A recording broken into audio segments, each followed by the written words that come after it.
Recently, there has been a resurgence of people playing one particular game, Dark Souls 2. I'm bad. I'm so bad at this game. So I decided to stream my entire first playthrough of Dark Souls 2. What?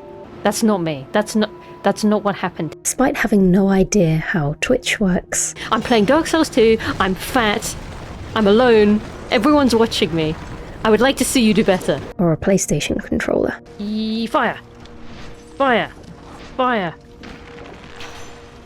Did I do it? This is going to be a long one, so I'm really grateful to have a sponsor for today's video, Opera GX. I've collaborated with Opera GX several times now and use their browser all the time. If it wasn't clear, yes, I am an anime fan and occasionally make references to it in my lore videos. In fact, there will be some in this one. With GX mods from Opera GX, you can personalize your browser to perfectly reflect your taste in anime. Whether you're a fan of shonen, shoujo, seinen, or any other genre, GX Mods allows you to completely modify your browser to your liking, with themes, music, and sounds to suit you. You can even mix and match components from various different mods for endless options. For instance, I can use the Vinland Saga background, but with the Spirited Away themed sound effects. You have a variety of wallpapers to choose from, including animated ones like this Elden Ring one, and live ones that even respond to your inputs, as well as alternative light mode versions if you're one of those people. You can have custom background music, sounds when typing on the keyboard, and audio effects when opening or closing a tab.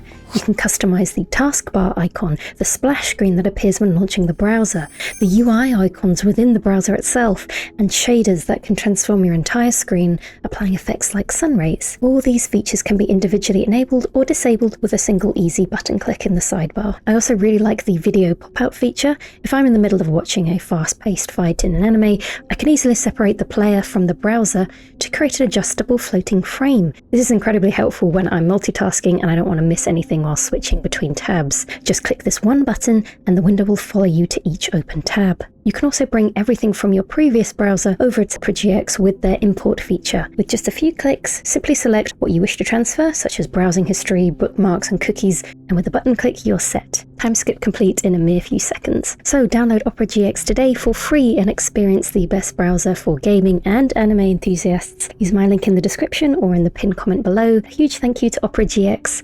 Now, time for the Chalice anime. I was reincarnated into Dark Souls 2. If you don't know who I am, then you're not missing out, don't worry. But I've predominantly talked about Elden Ring on this channel for the past 2 or 3 years. I've only very briefly dipped into other Souls titles. I talk about story. I'm not known for my gamer skills. I knew nothing about Dark Souls 2. I had somehow managed to avoid seeing any bosses, NPCs, or areas during my time on the internet. So after fumbling my way through the menus and creating a character that resembled me somewhat, I'm incredibly pale. I was launched into this eerie world and quickly learned about the humanity system. Now, when people say Dark Souls 2 punishes you for dying, they aren't joking. Every time you die, your maximum HP gradually decreases, along with your overall level of attractiveness. This can be easily remedied by using the human effigy item, but it took me a while to adjust to this feature. My first few combat encounters were clumsy as I familiarised myself with the timings, dodgings, and drinking animations. However, eventually I began to find my rhythm. I certainly wasn't in any hurry, taking in the environments and enemies as I went. Uh-oh. Now that's a big sword.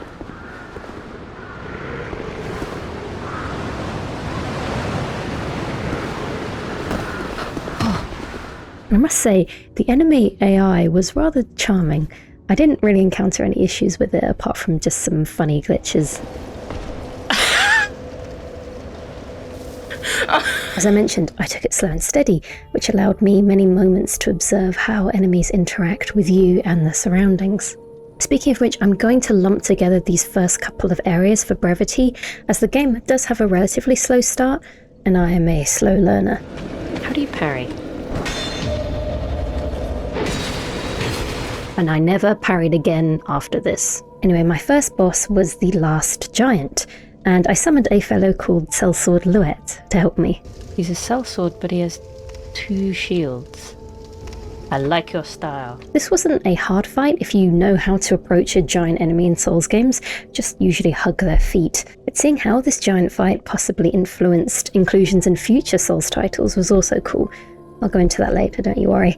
And as far as first fights went, this one was pretty decent. The next one was Dragon Rider. We have to fight on this little platform, really? Interestingly, there are some things you can do to actually change this fight. As my chat suggested, I should pull this lever that an enemy was guarding and watch what happens. You have to fight this boss on a rather narrow, circular platform by default. If you wish, this can work in your favour, but I wanted to have a go at squaring up and taking him on. There is another lever you can pull to add an additional ring for the final wide circle arena, but I felt that I had enough space with the one additional circle, so after I got an idea of his moveset, I enjoyed trading blows back and forth and adjusting to the flow of combat in this game. Ooh, ooh, ooh. You falter. You falter in front of me. I'll destroy you. As I played, I was pleasantly surprised. I genuinely had not encountered any glaring anti-fun elements. However, to be fair, the bosses were considerably easier than the standard enemies, so actually trying to get to the boss proved much harder than the boss fight itself. And I can see how some players might not like this. This may be due to the new inclusion of the ADP stat. Now, what does ADP do, I hear you ask? Please don't ask. Very simply, increasing ADP allows you to dodge and drink faster. When you start the game, rolling feels somewhat sluggish. I'm pressing dodge for reference. And healing is slow. But to be honest, you do get used to it. If you've played DS3 and then immediately booted up DS2, I can imagine it would feel like you are walking through mud. Common player criticism seems to be that this new stat forces them into wasting points in a category which shouldn't have existed in the first place. That point could be better spent elsewhere. However, as a counterpoint, leveling up in this game is very easy, it's paced well, and I never felt starved for souls. I felt generously rewarded when I defeated bosses, and I never felt the need to grind for souls in order to progress. So I was never reluctant to invest points into ADP. In fact, I opted to invest early while still deciding on what build to pursue. Speaking of pursue,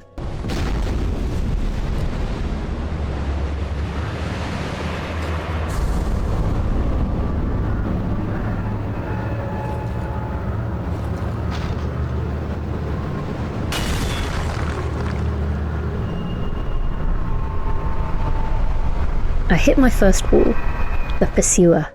This boss deals a lot of damage quickly. He likes to get in close and offers you little time to breathe. When I first fought the Pursuer, I was blown away by his introduction. Wood. And how weak I felt against him.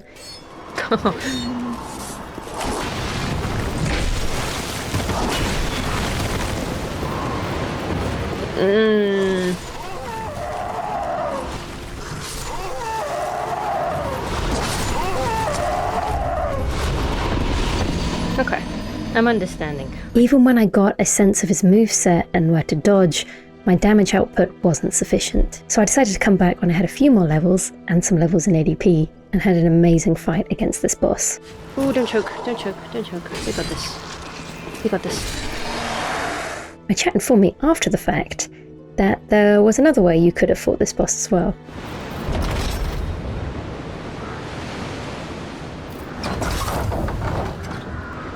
You can use that in the fight? He dies in seconds using that, really? Anyway, that's enough positivity. Let's talk about the first significant area. Blighttown? Going in blind, this area took me through all the stages of grief. By the end, I understood why it has such a reputation. I realised rather too late that the gimmick here is the torch system. It's so dark. Oh, I wish I could see anything. The layout was already disorientating, but the overwhelming darkness made it even worse.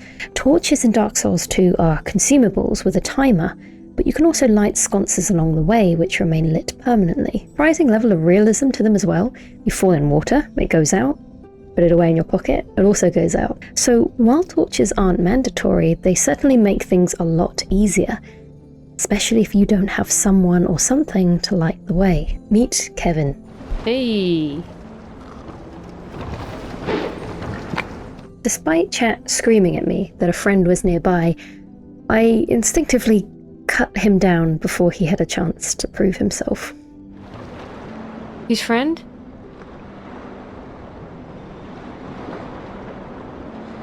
But, so he just follows you?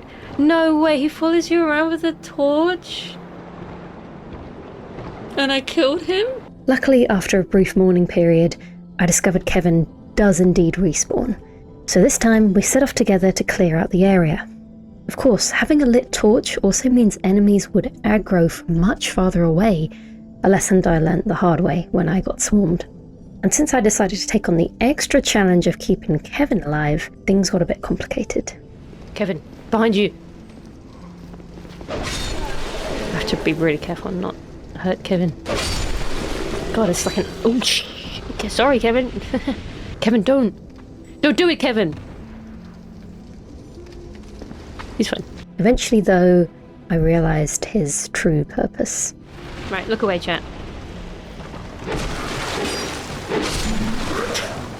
No Man's Wharf is a perfect tutorial for torches. Some enemies even react to the light, sconces reveal hidden paths, and even with visibility, the winding nature of the area is disorientating. How far until the next bonfire, can I just ask? There is no next bonfire? Well... You're telling me this area has no point to it? On a particularly lucky run-through, I finally reached the bell in order to call the ghost ship into harbour, only to realise I'd forgotten one small thing, the shortcut to get to the boat. So now I have to run back all that way? Because I didn't kick down the bridge. Is that what you're telling me? Right, we're going right. There it is! How do we kick it? You can kill me all you want, but I have that bridge. That's when my chat informed me that I had also missed another shortcut, right at the start. You skipped the first shortcut? Then what was that one? There was the boss shortcut. Which meant that I'd been making this area way harder for myself. Oh, and there was one more thing. One of Dark Souls 2's nicest touches is that NPC summons aren't limited to boss fights. Some areas have them too. Since I hadn't fully grasped how humanity worked yet, I'd been hollow this entire time. So when I did happen to become human, I finally discovered the summon who could have made this whole area much easier. Bradley. Oh my god, he's taken on the whole world. Let's go, Bradley. I think he can also heal you. Oh, he can heal himself, clearly. Good job, Brad. Oh. Oh! You're telling me this guy was here the whole time? But you know, if I'd had Bradley, I wouldn't have experienced all this character growth. Anyway, I wrapped things up here by summoning Lucatil, a face that I'd be seeing again, to take on the area's boss, the Flexile Sentry. Having a summon here did make things much easier. While this double-torsoed lizard creature faced her, I was able to attack its much less aggressive other side. The funny thing about this boss is that if you were to do it solo, or just happened to take much longer, you would notice that the room is gradually filling with water, making it harder for you to move and of course dodge. Oh my god, the water is rising! Can they blow up the thing? Nope.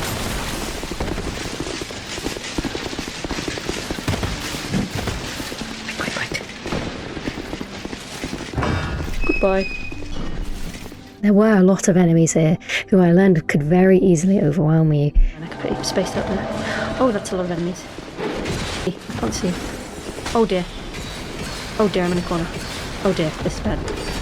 Coupled with the fact that this was the run back path to the boss. In fairness, it wasn't super far to run, and once I perfected it, it was easy to flow through.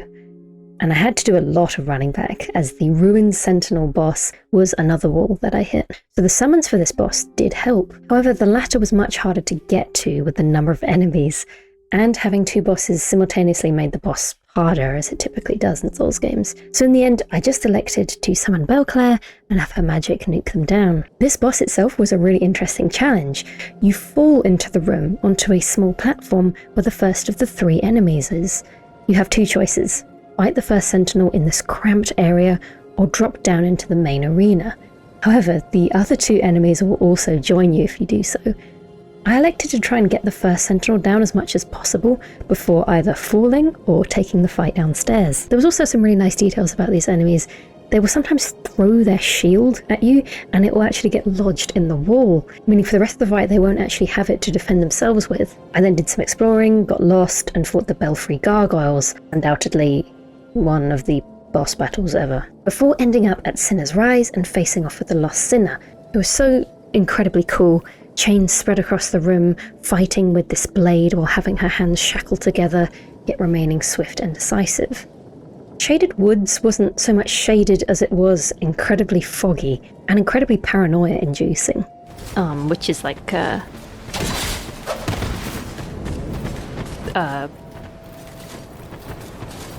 school? Like the qualification you do in high school? Sorry, I'm being attacked by an invisible man. A woman. It has invisible enemies that you can't lock onto and you can barely see, especially if you turn the brightness all the way up in game like I did initially. Oh! God.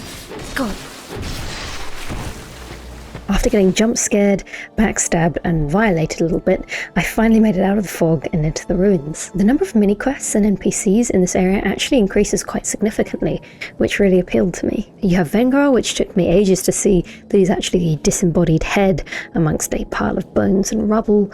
He tasks you to find his raging, mindless body. You also have Tark, a man-scorpion who can't talk to you unless you equip this specific ring that allows you to hear the voices of enemies. He needs your help putting down his wife, a beautiful princess with a disorder. This boss was pretty attractive. I don't know about the human part though. Thank you, I'm really glad you highlighted that message. And Ornifex, who I am still processing to this day. This area was a lot of fun, and I didn't even mind these stinky cursed pots. I didn't crash out at all.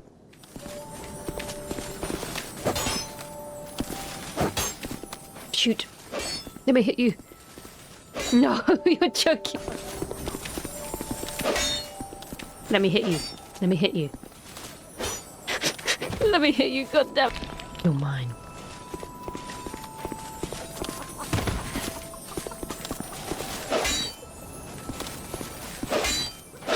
Why can't I hit it? It makes no sense that I can't hit it.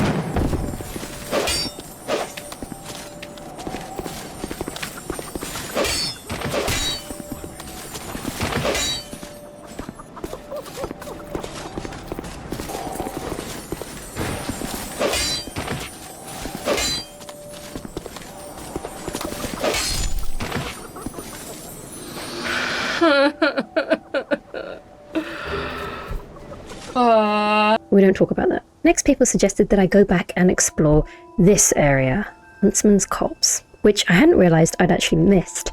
In fairness, that is how I felt about a lot of the game. This game has so many branching paths, especially doubling back to areas you might have already completed to find a new path already available. In that sense, DS2 felt so open and constantly expanding. This might not be a style that everyone enjoys, and I get that. I didn't mind it too much, especially coming from Elden Ring, a game that is defined by its open world structure, but thanks to my viewers, they ensured I would not miss this area. Thanks for that, by the way. Huntsman's Copse, as an area design, I must say is pretty good. Yellowy, greeny, stormy sky, pale, barren trees, the winding path up to a group of executioners waiting to pounce on you, and of course, the bridge. It's even foreshadowed you're going to go there when you enter the area for the first time. Now, what this area is like to play is another story. After finally managing to clear the enemies, the bridge had tricks of its own. Oh, I wasn't looking. I think I probably fell the most in this area. Punish that. We've become human. And we are untouchable. Oh. I also don't want to talk about it. But there's more. After all the environmental and enemy hazards, a red phantom awaits you once you've crossed the bridge in one piece. This part was challenging for me. I do tend to choke a bit when environment is a stressor, so I was worried about where I was fighting and found it hard to concentrate on what actually I was fighting. It was so incredibly punishing if you made a single mistake here. Should I fight on the rickety bridge or pinned up against the fog wall? Which one? How would I prefer to get my ass handed to me? Come. This stupid piece of fabric that keeps blocking my vision. Adds nothing to the environment. I hate that it's there. I hate that I can't see. I hate that you're here. And eventually, finally locked in. I want to die.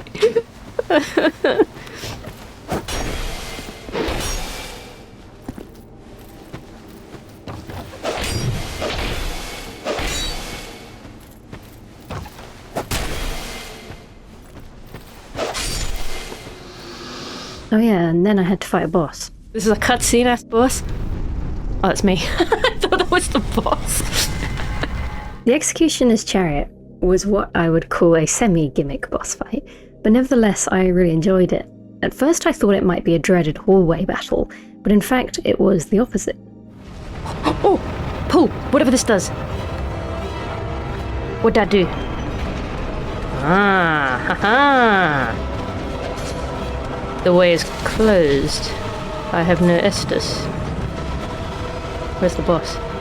Oh! You must find a lever that dismounts the rider, leaving you to fight the crazed two-headed horse. It's also a fight that teaches you to locate the necromancer mages to stop the skeleton adds from respawning. Overall, pretty solid boss battle. With one of the two bosses down, I proceeded to the other side of the map, where I began an interesting friendship with the legendary summon Bashful Ray. Now, Ray and I didn't get off on the best foot. Nice grippers. Oh, leave him alone, Ray. He's got his binoculars out. Wait.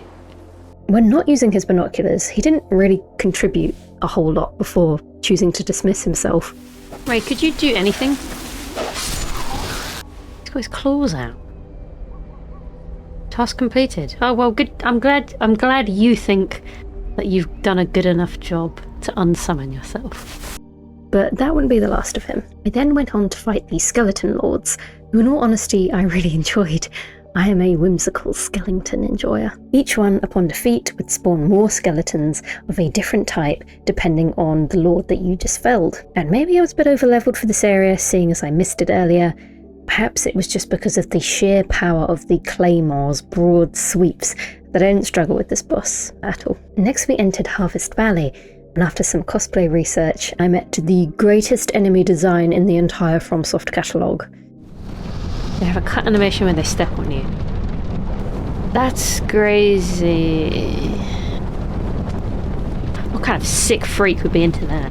After farming the Desert Sorcerer set for a while for research purposes, I started to suspect that poison would be prevalent in this next coming area. From the green fog at the beginning to the hotboxing holes and even the many jars filled with the stuff, we reached Earthen Peak and were immediately greeted by the boss known as Covetous Demon. I may have been incredibly fortunate as I didn't get to see this one particular mechanic of his. Anyway, if he grabs you, he eats your equipped items. You're joking. There once was a man whose deep affections were unrequited. He transformed into the covetous demon, which only made him lonelier than before. Buddy, I'm sorry. I felt a lot of pity for this guy. Now, navigating Earthen Peak was difficult for me once again. It's pretty vertical with crossing points and stairs, and I lost my progress multiple times because I wasn't paying attention to my HP. Is this worth anything? I'm about to die. And that didn't change with the boss, apart from dying to poison a whole lot quicker. Oh, fun. Oh, I'm standing in poison. Oh, this is going to be good. Okay. I'm not gonna lie, if I didn't have my chat to help me here, I doubt I would have been able to figure out the puzzle here without looking it up. I have no issue with following guides, however, someone please explain to me how setting fire to the windmill drains the poison out of the reservoir. So that drains the poison?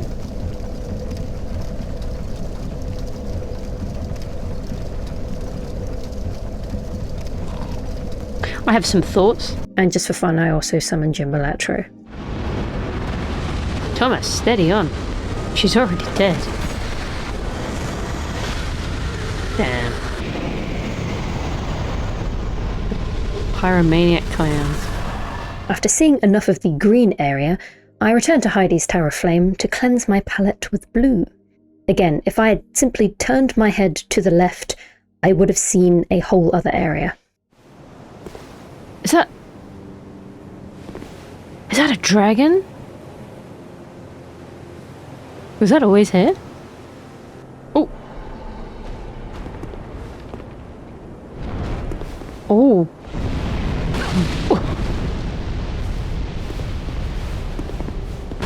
Oh. After a few attempts to remember how fire works, I hate how fire works, I engaged in dragon combat, shortly followed by a familiar face. You're finally awake!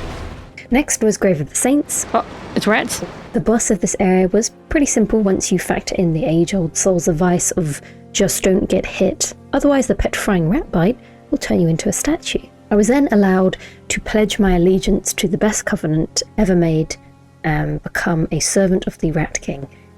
I will serve you. I didn't realise this decision would actually provide some beneficial speedrunning tech in areas to come. I kept descending the gutter, following the wooden structures and ladders deeper and deeper into the dark, dripping brown trash heap. Dung pie. Oh, I'm really glad I've got that. After navigating this ladder maze, I eventually arrived at Black Gulch. Black Gulch, I shall offer you one compliment and one compliment only. Your ability to assault the senses, create such an overstimulating environment in such a short space of time is truly marvellous. The build-up to this area is actually well executed. You find these strange statues that emit poison as you pass, and just before the fog wall leading to the new location, you encounter these identical statues, but this time glowing green. There's a faint beating sound in the gutter, and when you enter Black Gulch, it becomes louder and stronger, resembling a heartbeat in your head. Furthermore, you have this bioluminescent green illuminating a pitch-black underground cave. It's not too bad a sight to behold. That is where my praise concludes. The entire area is lined with these poison-spitting statues. They run all the way along the edges of the path you must run through. That alone wouldn't be so bad. No, that's just the foundation of the area. Further up the way are these pools of dark liquid from which these hand-like tentacle pulsating eyemaw enemies are. Trying to fight them without triggering the statues is chaos. Ah, everywhere. There's nowhere to run. Oh god, oh lord. I don't think you can venture too far before the wall-tunneling worms block your path or just throw you off the edge completely. Then, after all of this, you essentially have a wider area of exactly the same thing. Oh, the whole area is just this. The whole area is just green statue, pool of hand-eye creature and worms. I think I've summed it up. I've played it for about 10 minutes, and I think I've summed it up. In fairness, this whole area is actually quite small and linear, so if you wish to sprint from the bonfire to the fog wall and defeat the boss, area finished, that is possible. But damn my free-spirited adventurous nature, I wanted to explore, and I felt that Black Gulch did not want me to do that. Oh no, Woodland Child Victor! Who named you that?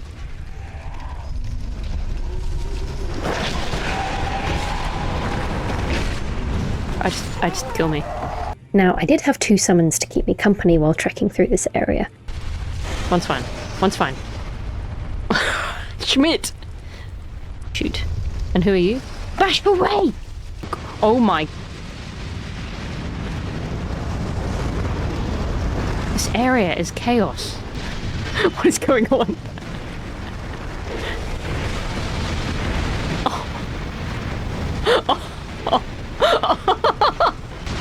Oh my god, I'm in hell! They were helpful, though it's a pity I was the one who actually let the side down in the end. I will not lie. Oh, I died. Like before in No Man's Wharf, using a torch here is beneficial in Black Gulch.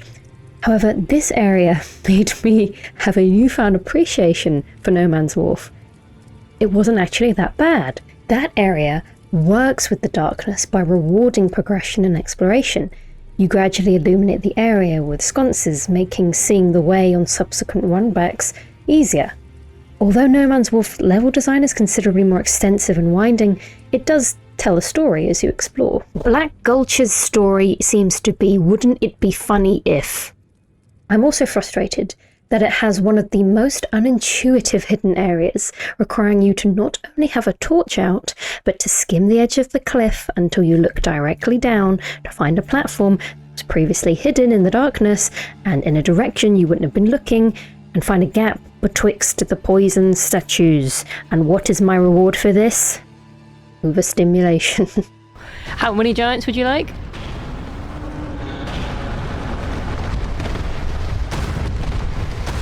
2, 3,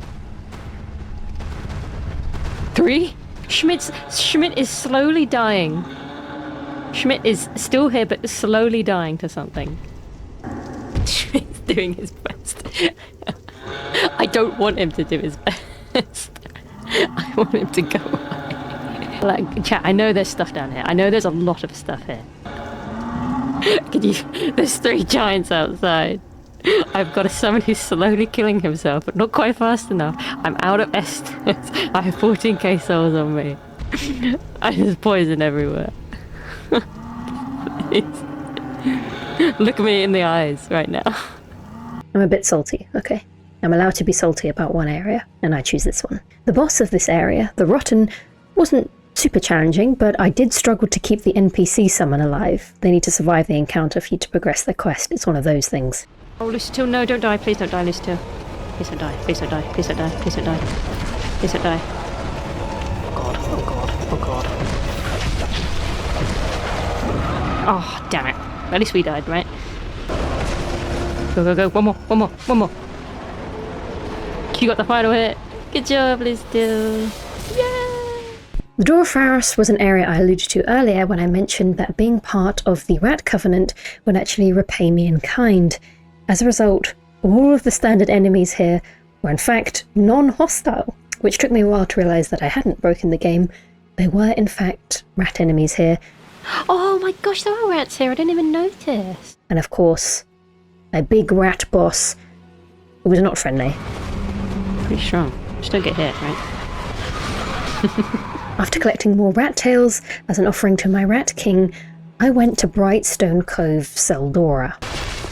I like your glasses, but I'm curious why you're wearing them like that.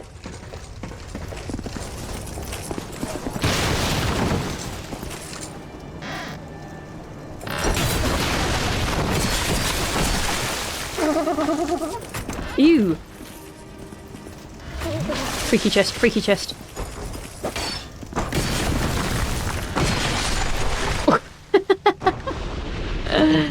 In fact, at the beginning there did seem to be a theme that chests are nothing but bait in this area. An unexpected boss fight actually occurred really early on in this area, and undoubtedly the easiest fight in the entire game, at least in my opinion. It was here for flavour, and to prepare you for this cult spider-worshipping collective. If you've played DS3, it does remind me a lot of a prototype Deacons of the Deep fight. Definitely quite a strange area, but it did feature a great NPC quest culmination. After progressing through 2 NPCs' storylines, you are thrust into the middle of their conflict and have to make a spur-of-the-moment life or death decision. Who are you going to side with, Creighton or Pate? I sided with Creighton, and it was very worthwhile. You did me well. You did me well. You did me well. You did me well. It goes to my bubble down and away.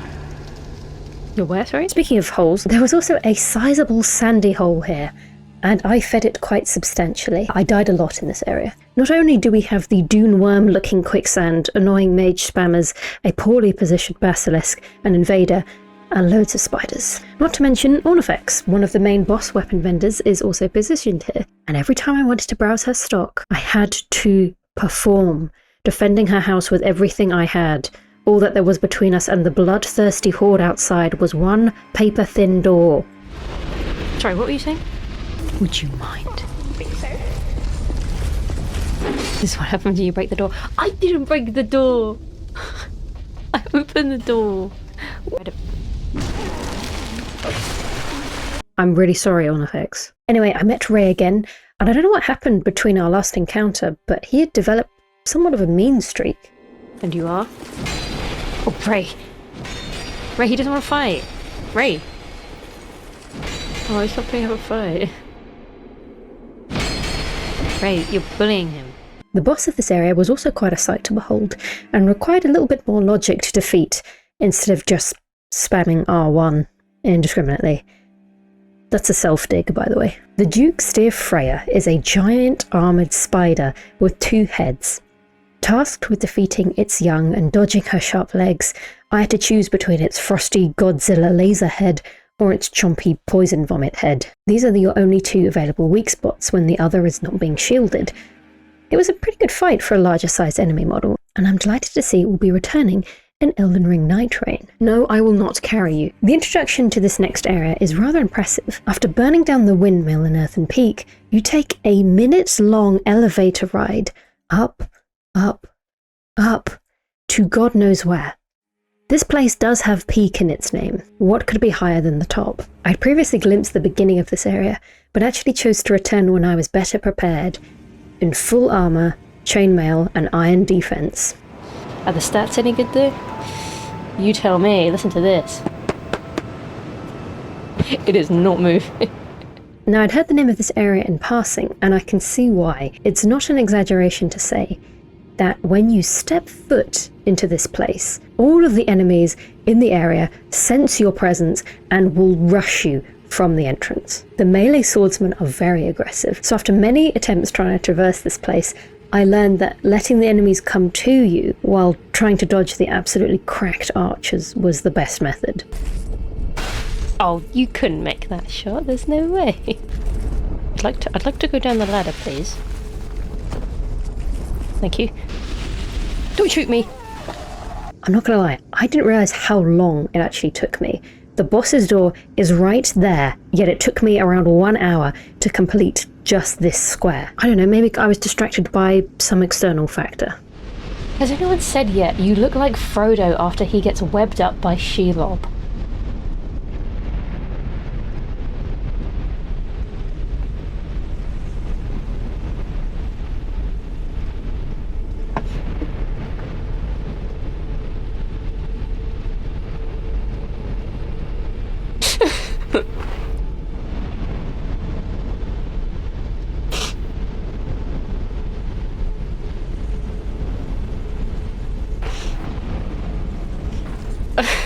We are never doing this again. I hope you're all happy. There was another chainmail stream. As a side note, I want to actually thank that member of the chat who made that incredibly accurate observation. If I am gone tomorrow, I am happy and flattered that will be my legacy. I was delighted to realise that this would be my run back every single time I failed to defeat the boss. With that as my motivation, I managed to take down the Smelter Demon eventually. The second half of the keep was quite the obstacle course. I'm going to be frank, I have no idea what the layout of this area was. Even after watching back the footage, I genuinely felt like this was part of an episode of Takeshi's Castle. I sped through this area and only had to navigate the maze portion twice before I reached a bonfire. I got very, very lucky. Just the rim? You think I can do that? You think I can rim?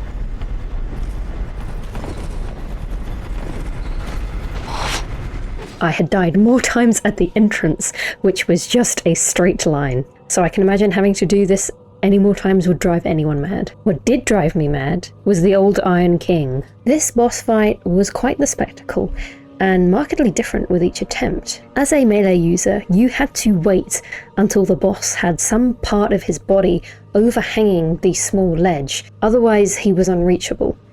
On my first attempt, my luck had completely run out, and he only used ranged moves the entire attempt. My second attempt went much better, as he was gracious enough to offer me something that I could hit. Have I mentioned how much I dislike how fire works in this game? Am I supposed to get in the lava? Do they want me to get in the... I genuinely think that all of my deaths to this boss were not from combat, nor my HP reaching 0, but from falling off the outer ledge or the insidious hole at the back of the arena. Now, I enjoyed having O'Hara here as my summon, as she provided some good ranged cover when I was too busy flapping about trying not to die. Oh my god, did he knock her? With a few too many lucky saves and O'Hara vanquished, I managed to finish this boss off, resisting the urge to greed any longer. Drangleic Castle is where the lore really ramps up. You get this fantastic exposition from a ghost named Chancellor Welliger. Some of the story beats in this game have insane similarities to Elden Ring, and after finishing it now, I understand why people often compare the two. As I explored the castle, I couldn't shake this unsettling feeling. Something just felt off. All of these petrified statues, strange faces, the 2 empty thrones, the enormous cursed painting of the Queen, and a girl trapped in a tower inside a cage with a chained person serving as the keyhole, that you shove a key into their keyhole. Oh, this is messed up. I battled 2 bosses here. One is among my personal favourites in the entire game. The other is another Dragon Rider. God, 2 Dragon Riders? 2? To be fair, one is perched above, shooting at you with ranged moves, while the other is very similar to your previous encounter with Dragon Rider. It's pretty much the same moveset, and eventually the ranged one does come down and join you. 2 Dragon Riders. In any case, the actual boss fight of note has great build-up. As you explore the castle, you get these gilded frames decorating the walls. Despite not offering active reflections, these are mirrors. Wink, wink. I'm foreshadowing. Subsequently, you descend an elevator shaft lined with more of these mirrors and arrive at the truly cinematic King's Passage. A storm rumbles outside, with flashes of light briefly illuminating the long corridor. Peering out of the window, you see the icy rain blowing inside. The guards at the boss door come alive.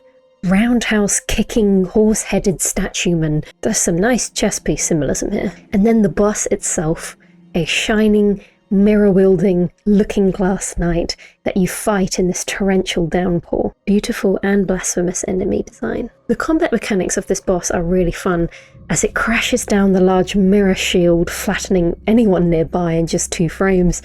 Additionally, it also spawns mirror beings that smash forth from the glass. My chat actually informed me that if you play online, this boss can summon invaders as mirror squires. But even if you're playing offline, you still get to fight NPC counterparts, which was super thematic. The next infamous area was a name I had also heard around, and it was cutely foreshadowed by the big tree. Big fantasy tree. Now, let me get straight to the point. I didn't hate Shrine of Amana. The area looks stunning. This underground lake with a canopy of gnarled roots twisting endlessly towards the sky, and rich, beautiful singing filling the air. Can you sing like that for us? Take it easy, there is nothing you can do. Turn around. Every now and then I'm gonna... Oh, but now I'm back. Walk out the door. I've got the king's ring. I don't need to be human anymore. I need love. A bad name. However, to be fair, people dislike this area not because of its appearance. Its appearance is deceiving, much like the siren song that you hear. The first section is relatively relaxed, easing you into the notion that the waters here are dangerous, creatures lurking in the dark depths. Although the area may seem wide and spacious, inviting your exploration, that is a fallacy. If you take a moment to look down, you may spot the steep drop-off into the murky waters, which will cause your character to succumb to the great generational soul's weakness. Me no can swim. But this wasn't too much of a problem for me at first. The path was relatively linear, and having practiced the enemy aggro range at Iron Keep, I proceeded slowly and let them come to me. We don't chase. Then the less enjoyable aspects emerge. Unpleasant gas clouds that broke your equipment and heat-seeking magic spam. As I played the Scholar version of the game, it seems like they had actually adjusted some of the enemy AI in this area compared to the vanilla version. Previously, it looked like the enemies cast their magic much earlier and faster, Not to mention the area also seemed to be a lot darker in the original, compared to now where the light source and glow seems to help guide you more clearly to the safe path, and the casters do relent slightly. So I didn't find this area particularly challenging on my first run to the boss. Taking a patient, methodical approach and not rushing proved rewarding. Don't get me wrong, I can understand how one might fall down the edge here if you weren't expecting it. If you wanted to explore freely or you were just trying to power through the area. I mean, my summons didn't exactly grasp the concept that you could fall off. What?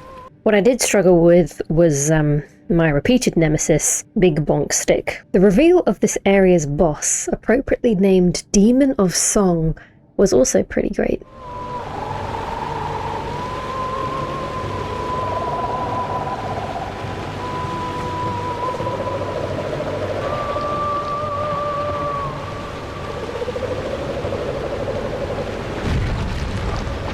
Previously, when you heard singing, you found the source shortly after, and it would be some lovely young ladies called Milfinitos. But this time, when you pass the fog wall, you get greeted with this half frog, half shrunken head, part walnut thing. The way this thing moved and sounded really gave me a visceral reaction.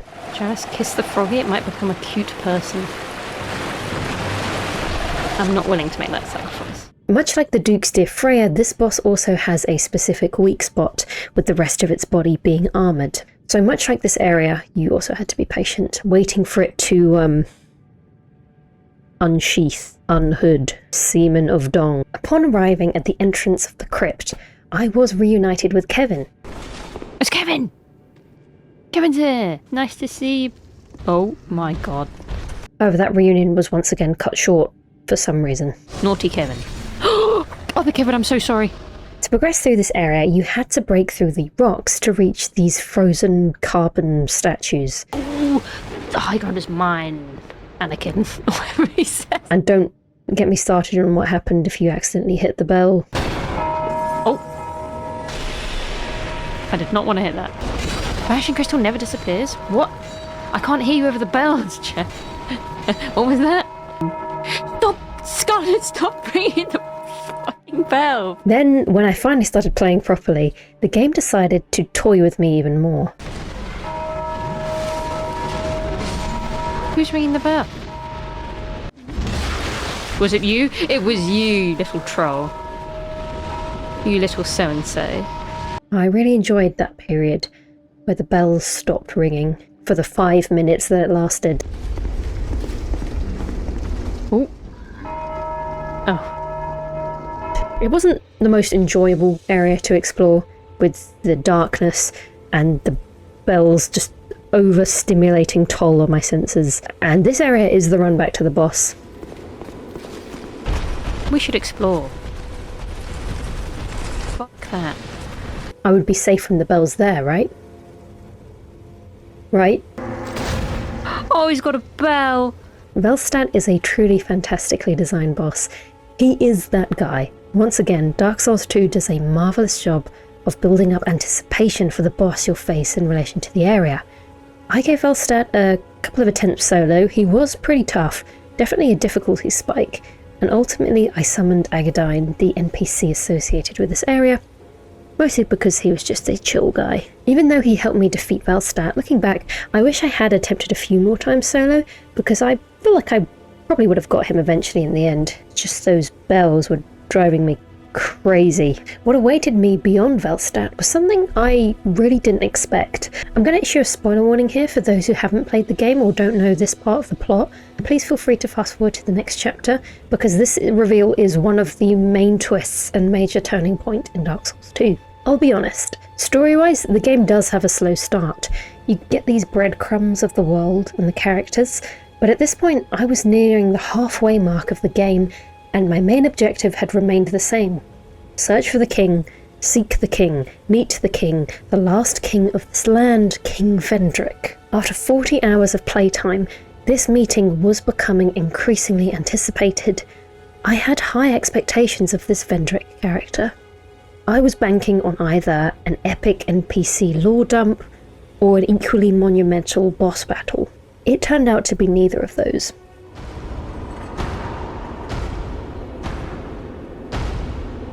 Is that the king? Pacing aimlessly, you see this giant towering figure, unable to summon the strength to lift their sword off the ground. The grinding noises of metal on stone as they stagger, listless, in circles. The hollow pays no attention to your presence. In the back of the crypt sits a pile of robes, doffed equipment, and the crushing pop-up on screen that says, "Alas, nothing happened," as you pick up the king's ring, solidifying who this poor soul once was. Oh man. That made me really sad.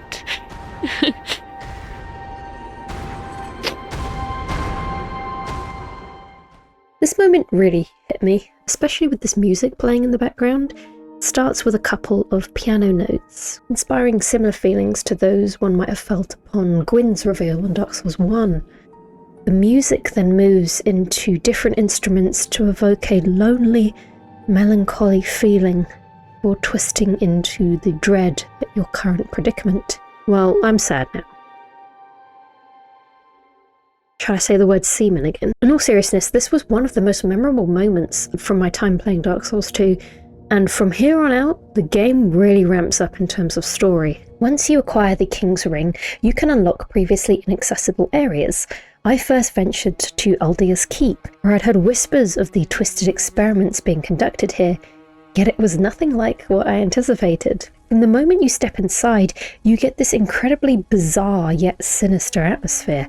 A giant dragon skeleton loomed over the staircase, which later came to life, simultaneously jump-scaring and one-shotting you if you hadn't heavily invested into vigour, like I had. We're not playing this game on easy mode. I don't know what gave you that impression. Don't look at my vigour. A long corridor that, when fully illuminated, reveals all of these various caged horrors you've encountered throughout the game overhead, and a distillation room filled with the foulest concoctions known to man. Oh, Luet, okay. My monster drink collection.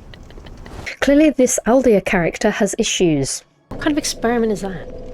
Let's put some doggies in acid. What will happen?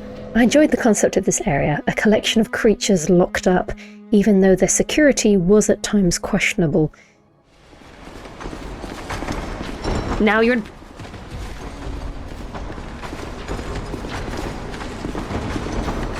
You missed the lever? What lever? Oh, thank you, chat.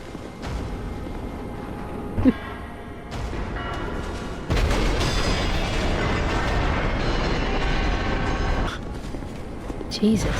Oh god! Is this like a jailbreak scene? Are we going to break everyone out? Oh!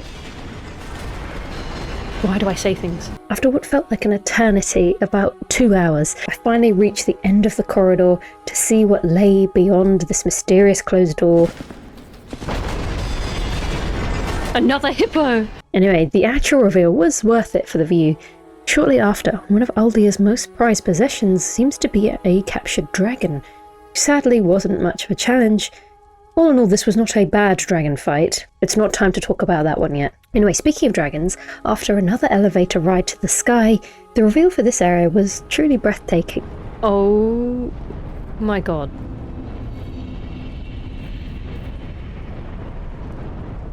Visually, it's hands down probably my favourite dragon-themed area in all of Souls games.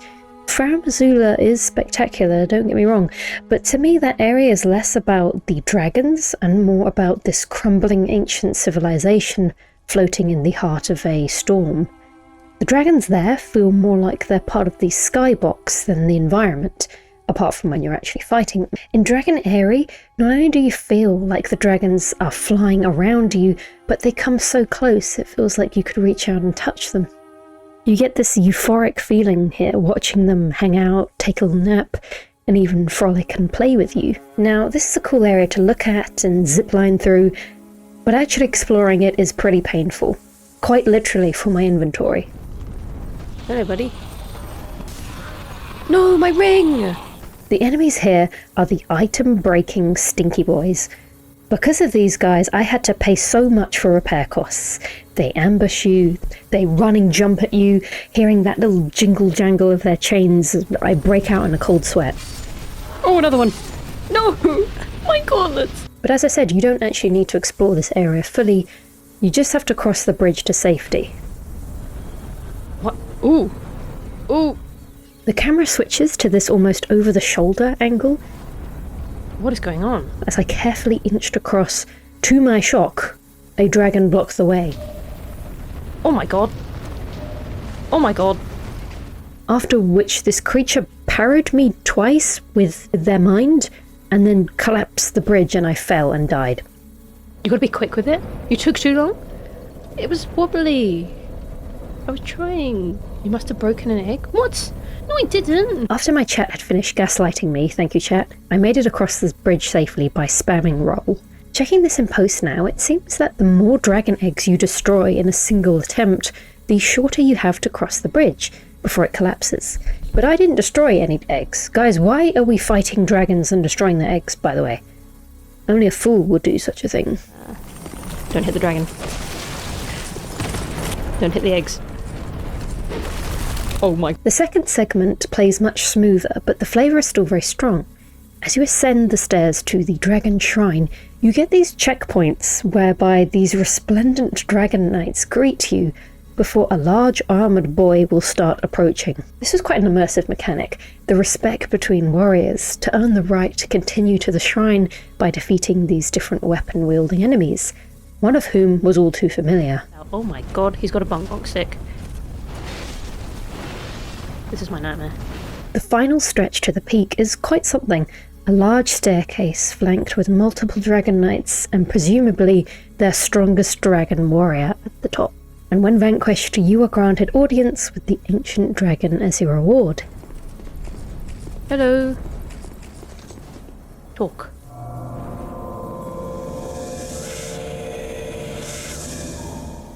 My brain. The dragon's telepathic communication was a little bit unnerving, and my chat seemed intent on me not trusting this creature despite my protests. Hit him? No.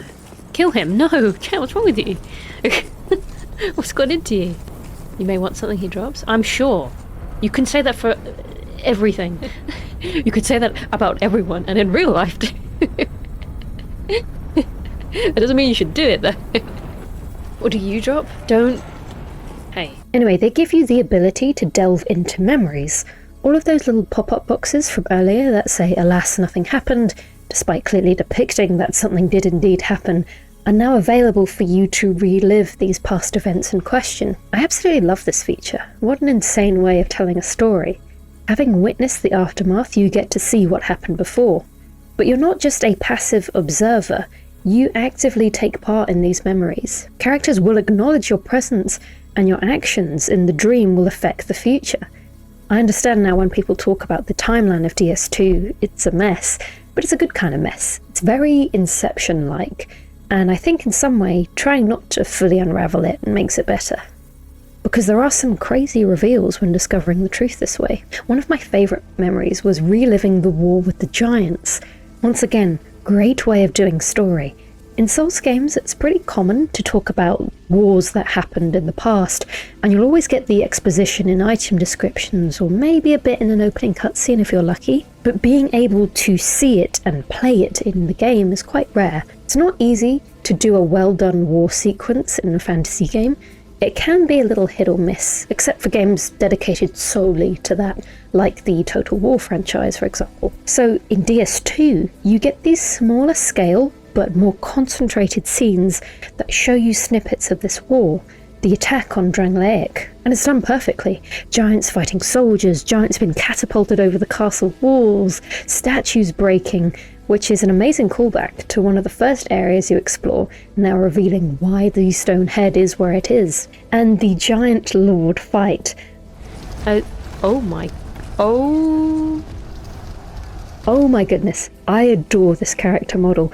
What an absolute beast. There can be a tendency to go for simple with the larger scale of a giant's character model, favouring some sort of cobbled together armour or even being barely clothed.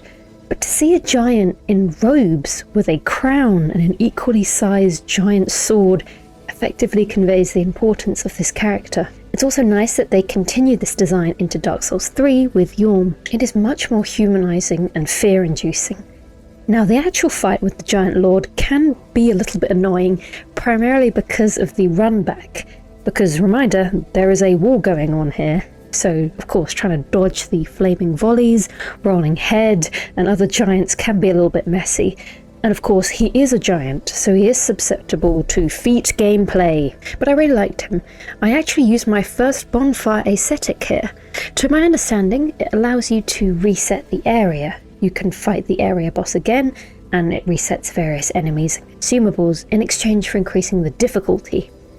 Essentially, it makes that specific area New Game Plus without you starting Journey 2, if that makes sense. So I used it to fight the Giant Lord again, alongside the other NPC summon to complete their quest, since I could only summon one at a time and I wanted to finish both of their quests. Anyway, I will put another spoiler warning here about another twist, so skip to the next chapter in this video to avoid that. When you read the Giant Lord's soul description, you discover something terribly familiar about his circumstances. A giant who conquered Drangleic. One might say a giant lord who brought ruin to an entire kingdom. There are many similarities between the description of the giant lord and that of the last giant, one of the very first bosses you encounter in the game. It suggested that the last giant, imprisoned beneath the Forest of the Giants, is there because of you. You fought him as the Giant Lord, and once beaten and broken, he was dragged away and sealed as punishment. You are the unknown warrior who felled a giant king, the last remaining surviving giant, only to be confronted again when you encounter him in his prison. Upon seeing your face, he becomes enraged, remembering what you did to him. However, you are unaware of this at that moment. You haven't yet relived the memory. To him, he is recalling the past, but for you, this memory remains unseen until you experience it in the future. As I mentioned, timelines. However, this was a really nice lore moment, and it was very satisfying to get an explanation as to why that first boss behaved as it did. Anyway, he shouldn't be angry with us, he should be angry at Vendrick. He was the one who tried to conquer the giants. Speaking of Vendrick, my chat advised me to go visit the dear king and alleviate his suffering. I can't look. Did you take any damage? So I'm trying to put you out of your misery. You're making this...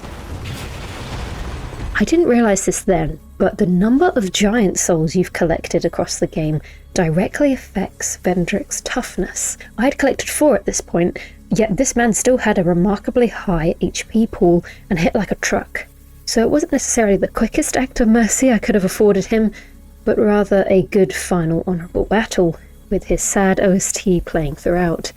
And of course, despite Vendrick's present hollow body being put to rest, you can still visit him in his prime in the memory, and that's a more fitting way for me to remember him by anyway. Whilst finishing some miscellaneous tasks, my chat suggested that I revisit a particular gentleman in a chair who had popped up a few times. Little did I know this would be one of my biggest downfalls. So here is your objective for completing this quest.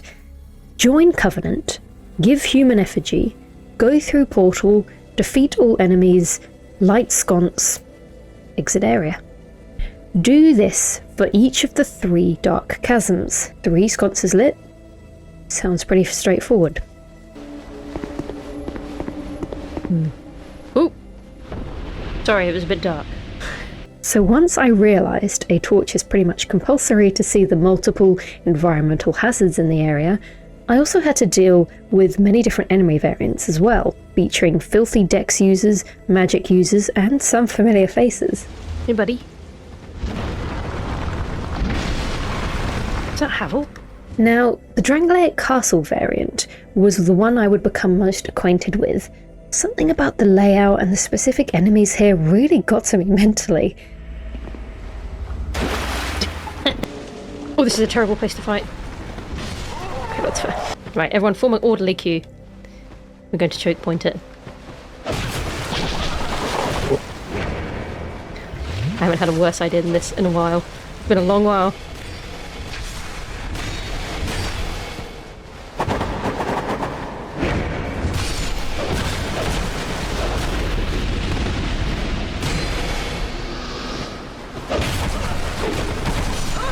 Whenever you want to open the portal to go to a dark chasm, it will cost you 1 human effigy. So every time you die, you need to reopen the portal again. Each attempt is 1 effigy. And I found it took me the longest to clear this particular variant and light its sconce. And with all that, all sconces, all 3 of them were lit. So we're done, right? Did I do it? Did I beat the game?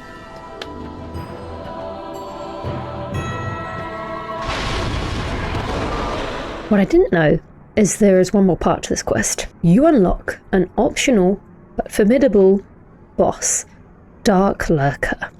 Now this Angel of Death has a great moveset and challenging second phase, and what I'm really gutted about is that my first attempt with this boss was the best attempt I've ever done in my life, and after that it all went downhill. This is me, happy, blissfully unaware of what is to come.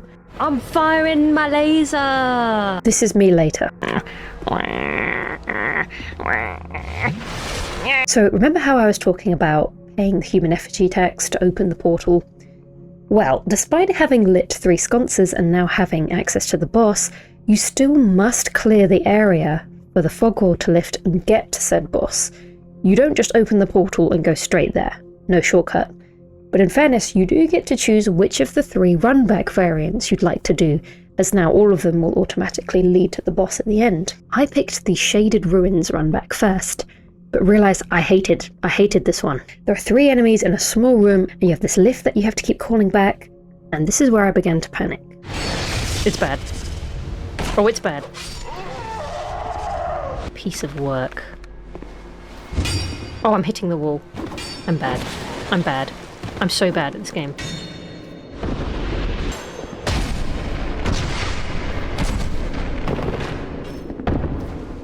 You are so cringe. Yeah, and that human effigy count was starting to look a bit low. After struggling through, I finally got to the boss, but at this point my mind was fried. I was thinking about the horrible run back I would have to do, I was thinking about my almost first try attempt, and most of all, this was the last human effigy that I had. So if I didn't beat Dark Lurker in this attempt, I didn't know what I was going to do. Whatever happens, the stream will end. Damn it! Damn it!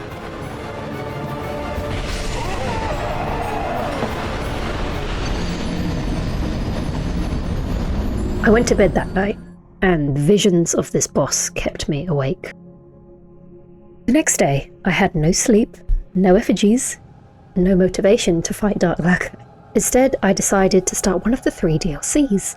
Following my chat's advice, I started with Crown of the Sunken King. The initial vista is incredible, this pyramid temple structure deep underground, and an immediate encounter with a honk-shooing dragon. Hey, buddy.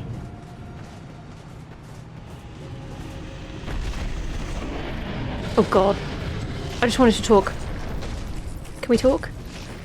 Flies away into the distance, but before you can catch up to it, you must navigate the vertical maze that is Shulva. Right after I turned the corner, I was ambushed, I was ganked, I was quickly reminded of the difficulty spike in DLC content. It's difficult, the DLC is difficult. Difficult. It's difficult.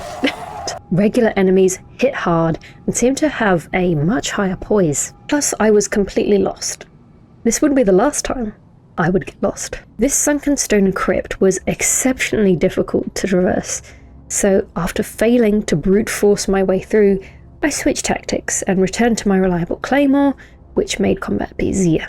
Now I just needed to work on my sense of direction. Allegedly. Oops. Mind the gap.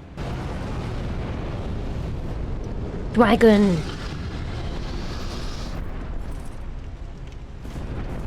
Thanks, buddy. He's my friend. After another brief dragon sighting, I entered the Dragon Sanctum, where eerie singing filled the air. And if I know anything about beautiful singing, I know that I'll be in for a treat when I find the source.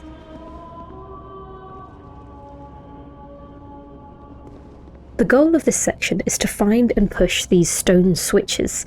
However, because the visual design of this area is stone, monochrome, stone on stone, I found it really challenging to locate these buttons, especially as some are out of sight, like on the ceiling. And at this point I realised why people suggested using a bow for this DLC.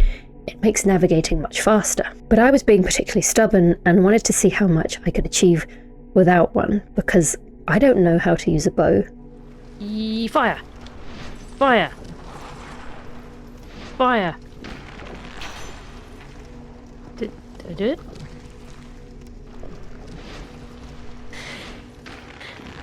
There we go. God. So getting through this area took much longer than it should have.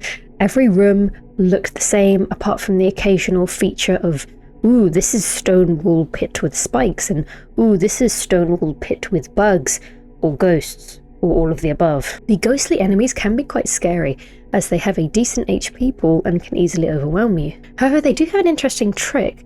Eventually you find their original resting place, and upon destroying it, they turn corporeal permanently, becoming much easier to fight. Unfortunately, their graves are actually quite deep into the area, or at least it took me quite a while to locate them, so by the time you get there, you won't really have to go back and worry about the ghosts anymore. Actually, you know what? Any of the things I'm criticising here can just be chalked up to a skill issue. Ignore everything I just said, but don't ignore this. Oh, there's a switch up there. Yeah, thank you. Thank you. I don't think I'm going to be able to get a shot off with these guys here. Let's no scope it.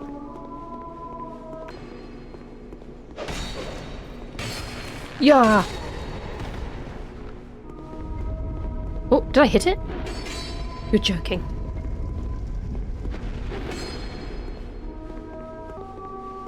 You've never seen tech like this. Anyway, after I finally made some progress, I reached an area called Cave of the Dead. For reference, each DLC includes a co-op section where you could summon your friends to take on a challenging area with a boss at the end. What a cute idea. This one in particular was affectionately given the nickname Red Gulch, and I'm sure you can guess what that might entail. You can do these areas solo or use the NPC summons for those playing offline, and your reward at the end, a trio fight. As these areas were entirely optional, I decided to revisit them later. Don't worry, I didn't rage quit. I would never do that. What am I doing? It's terrible. Why am I trying to outpour myself? I ventured deeper into the sanctum and finally encountered a boss, the source of some of the singing. This truly unique and haunting figure stood before a giant, beautiful mural depicting what we'd been building up to, a dragon. I found Alana to be quite a fun fight, as she launches various kinds of magic at you, with her major move being summoning. This is partly an RNG fight. Alana can summon different enemy types to aid her, ranging from a horde of golden skeletons to an all too familiar golden bell man, Velstat himself. It was hard to decide whether to ignore these summons and go straight for Alana, or to try and deal with them, especially when she summons an entirely different boss. Your run can be ruined by what she chooses to summon here. Yeah, you really don't want to see that guy again. He will not let you get close to her. You're joking me. Ah, come on. Please. Get it together, woman. Well, because she was allowed to summon, then I chose to summon as well. However, 2 summons significantly increased her health, so I decided to just bring Benny along in the end, as I needed him to survive the entire encounter for his quest to continue. Then something rather cool happened. Out of the dark portals came not skeletons, but this. Piggies? Rare piggies? Apparently there is a very rare chance that Alana can summon piggies. The great thing about them is that they pose no threat whatsoever. They're slow, dawdling, and tiny, so you can simply run around and ignore them. I was quite lucky with this here. I just had to worry about not dying from magic and keeping Benny alive. Regen faster. Yes, target me, not Benny. Benny, hit her! Yes, Benny! Let's go. Let's go, Benny! After defeating Alana, you pretty much go straight into the next and final fight of this DLC. Oh my goodness.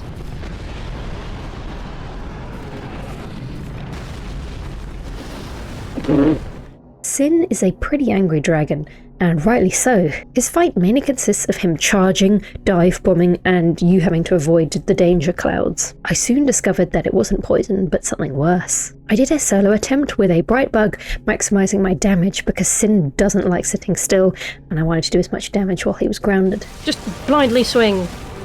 We'll get him. And with that, one DLC was done. Apart from the time wasted wandering around, this was a pretty short DLC with some pretty alright bosses, but it would only get better from here. Ooh. It's a bit cold here. It's not snow. It's ash. Or something else. Another atmospheric view sets the tone and story for this second DLC, Crown of the Iron King. The gimmick of this area is to avoid or destroy the ashen idols using a specific item. Do so. Otherwise they will continue to empower nearby enemies or just be a fiery nuisance. This place is kind of wacky. Strange enemies behaving strangely. What? What? What? What?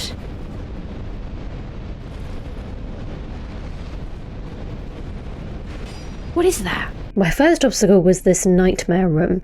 It consisted of 3 melee warriors, 1 ranged attack at outreach, 3 barrel boys who wandered aimlessly and added to the chaos, 1 giant with a flaming shoulder, and of course an idol far in the back that was buffing them. What is the strategy here? How do I approach this? Because I feel like I'm not. After many embarrassing deaths while trying to time the limited iframes in this game, I managed to destroy the idol.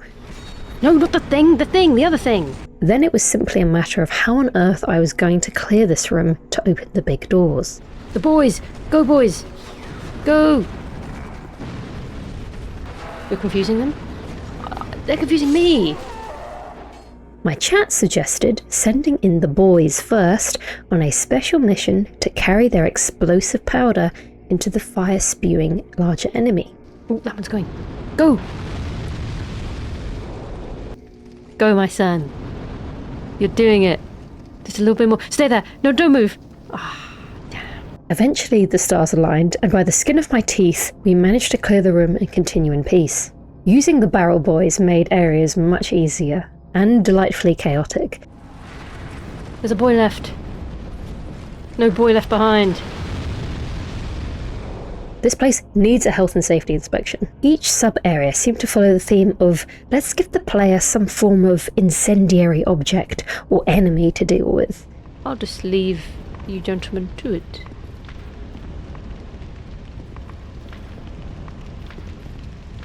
Ooh, don't mind if I... This DLC ramped up when you stoke the fires of the Central Tower's lift, giving you a couple of choices about where you wanted to go next. I jumped up and entered Iron Passage, the second of the co-op areas. Okay, is this better or worse than the other one? Worse? Worse? Surely not. Welcome to Fat Cave, as I called it. You have 2 paths in this area. Pulling the lever opens up a shortcut for a couple of seconds, but also unleashes a horde of previously imprisoned enemies. Coming through. Coming through. No! Alternatively, you can jump down and take the lower, slightly longer path, leaving you at the mercy of this guy. That's very nice. What am I doing? Am I fat? Did he make me fat? You made me fat. Technically, the spell describes it as slow walking speed, but it essentially made me feel as if I was fat rolling. So rushing through this area, in slow motion, while clumsily dodging everything being thrown at me, proved quite difficult. Why do I get hit by the fat smell? Smell? Smell. I was nowhere near him. Just a general AoE fatness. Oh, I'm pitiful. No! We're fine. Everything's fine. My chat seemed set on driving me insane. I can't believe you finished Elden Ring.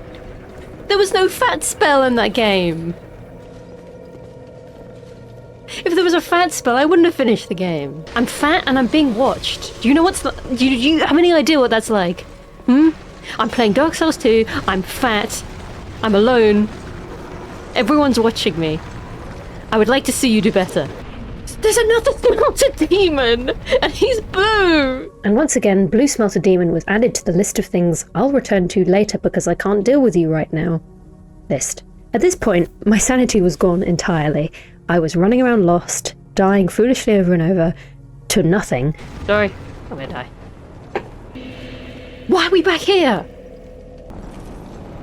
Oh, I'm actually giving myself brain damage.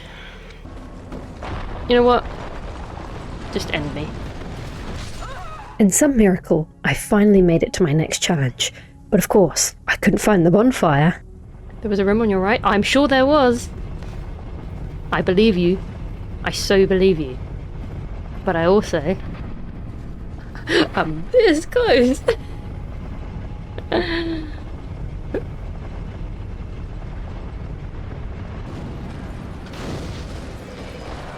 The bar has never been there for achieving a goal in this stream. We haven't done any bosses.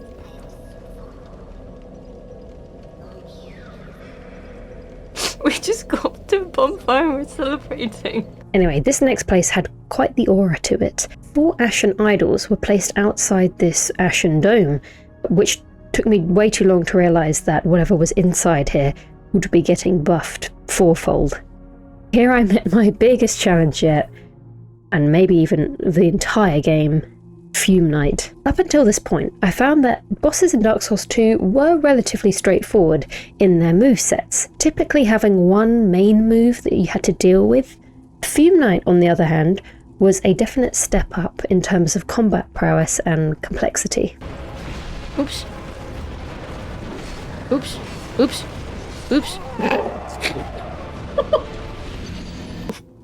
Oh god. Oh god, I've never been more embarrassed. In his left hand, he wields a colossal greatsword. He can do massive sweeping attacks around him or just swat at you with insane speed. The weapon doesn't have that much build-up.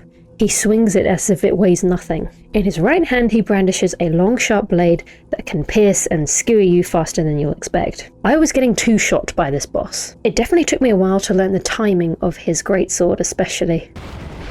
Oof. Okay. Oh my god. When will I ever learn the heavy attack? Never. So I popped an effigy and decided to be patient and do the classic gathering intel attempt, where you observe the boss, learn all their possible animations, and where your punish windows are, at least for phase 1. With that little bit of extra HP, some luck, and locking in, I started to get it. It's so cool. Sweep. Okay. Then at the halfway mark, he did this. Oh god.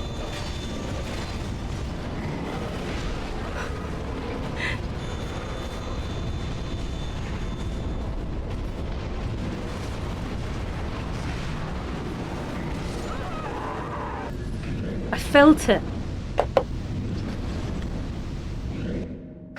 My heart. Now, my chat informed me as to something rather interesting about this boss. If you equipped a specific helmet for this fight, it would actually change the encounter. For spoiler reasons, I won't reveal why. However, if you chose to wear this helmet, it would instantly put Fume Knight into his second phase right from the start.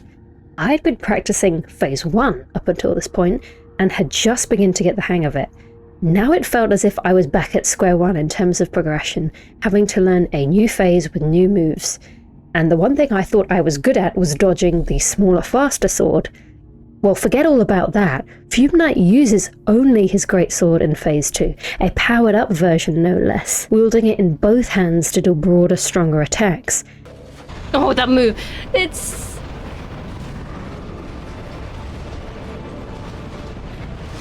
What am I doing? Back away from the... What? Oh, it's got the balls. Little balls got to me.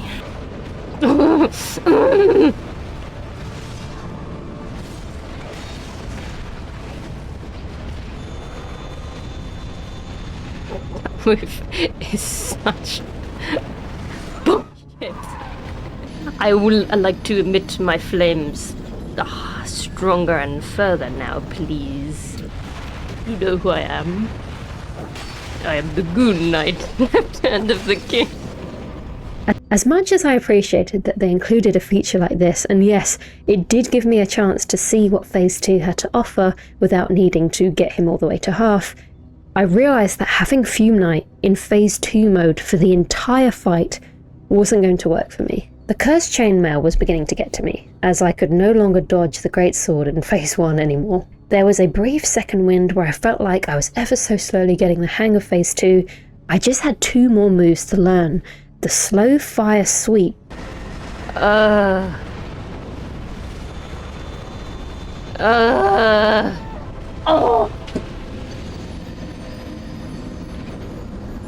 Hate that move. And the balls. Balls, don't forget balls. Don't forget his tiny balls. Little balls! Tiny balls. Tiny balls of fire. Minuscule. Withered. Prunes! Prunes! Shriveled up. I'm just thinking about putting on a t-shirt. And eating some cheese.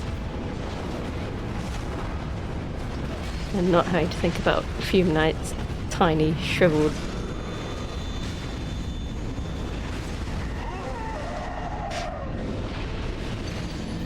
I ended the stream with no bosses completed.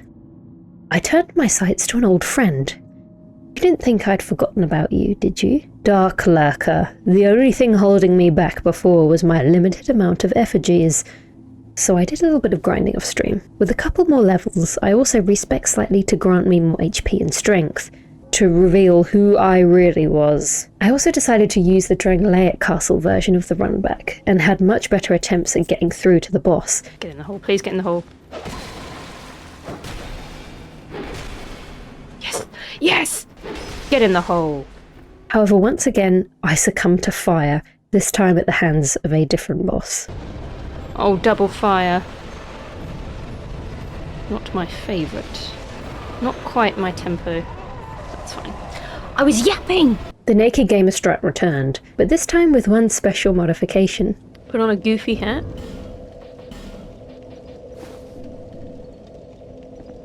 This silly hat somehow became the key to my lucky run. Dark Lurker's second phase didn't trigger until a quarter of its health was left. And as I promised my chat, I would finish the game wearing the silly hat. Now back to Fume Knight. Feeling much more confident and lighter, I got into the flow of fighting this boss, finding it much easier to dodge the greatsword, which had previously been my biggest weakness. What remained was one thing. The balls! Balls! Move away from the balls.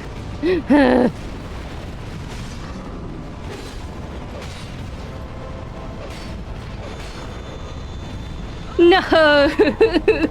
No! I got confused! Why did he stagger? He gave me false hope.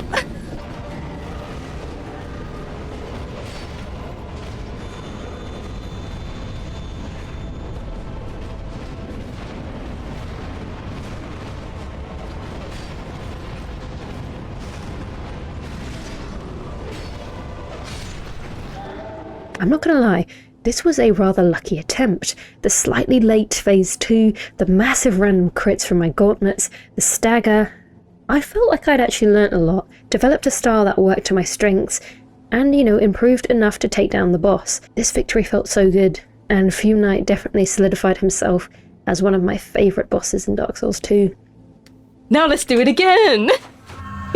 Surely nothing would come close to that, right? There was also one more boss in this DLC, optional, but quite legendary and worth doing. If you recall earlier when I spoke about entering memories, you know one cannot reside within memory for long. Yeah, let's put a time limit on a boss run back. And also, here is your boss run back. In fairness, I believe the time limit for this area is much longer than in those previous memories, allowing you to explore the area in a much more relaxed manner than what I was doing. I also think that once you enter the boss fog wall, the timer also stops, or the time they give you is just really, really comfortable. But this is rational Chalice speaking. This is in the moment gamer Chalice. Oh god, the Samurai King. Down? We're going down? Let's go. We're going down. They won't follow me down. Okay, never mind. Once I saw the boss, it made this run back worth it.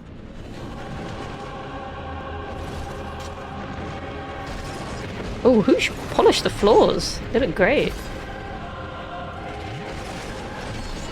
This guy is cool.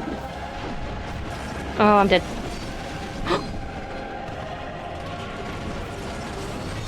That's fine. That was fine. That's the classic first try attempt. In fairness, defeating this boss on my first attempt would have been disrespectful. He feels excellent to fight against. Although less flashy than Fume Knight, fighting Sir Alon was all about the distance and angle of his trusty sword. However, if you are hit by one of his particular moves, he actually gets empowered. Oh, now we know what that animation looks like. Oh, it empowers his sword. Oh, we're fucked.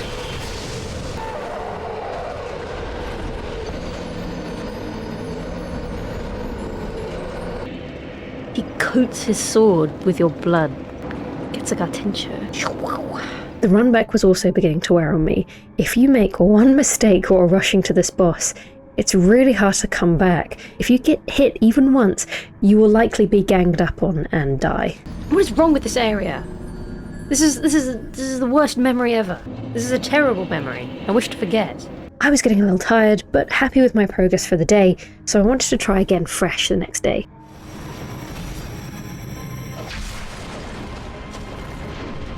Oh, the jump.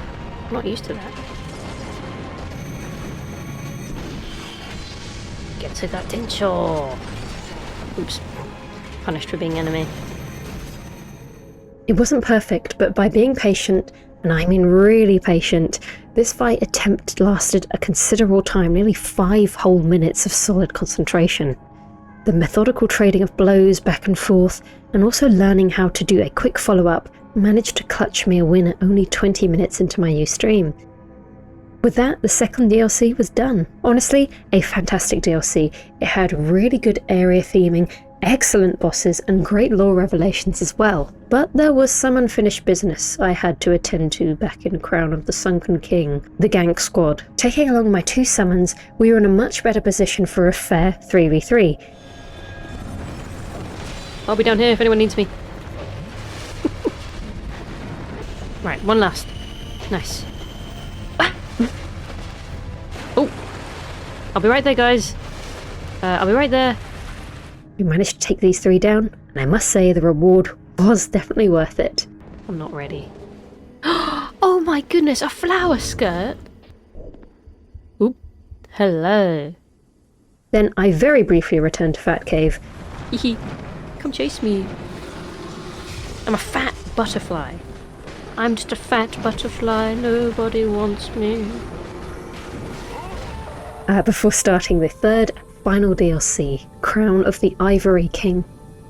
And what a great start it had.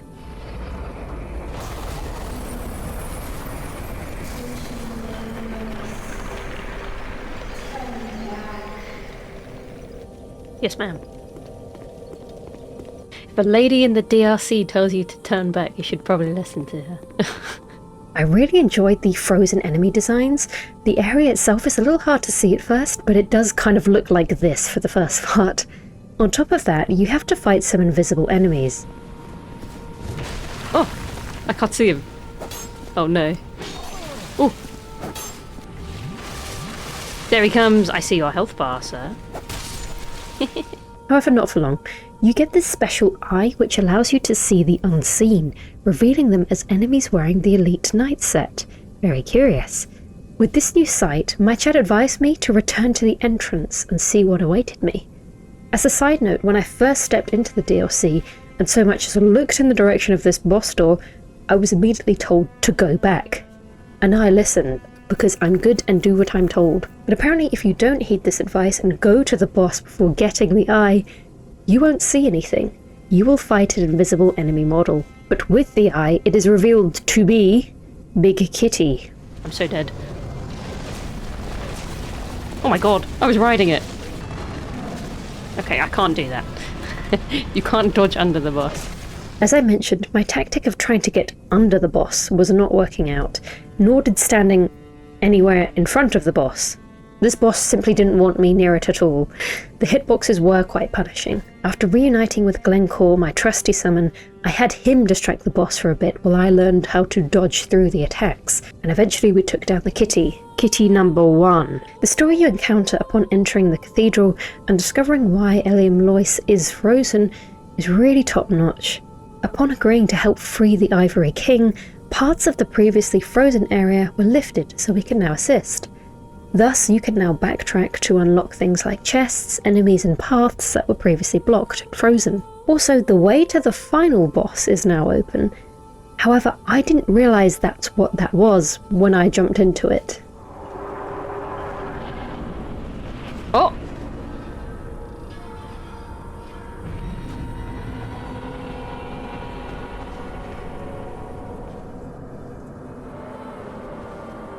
Hey, buddy. Oh my god, it's hell! I was listening to what this NPC was telling me, but I hadn't quite pieced together what it entailed yet. Essentially, all the knights who pursued their king succumbed to chaos. That's what these darker armoured enemies represent.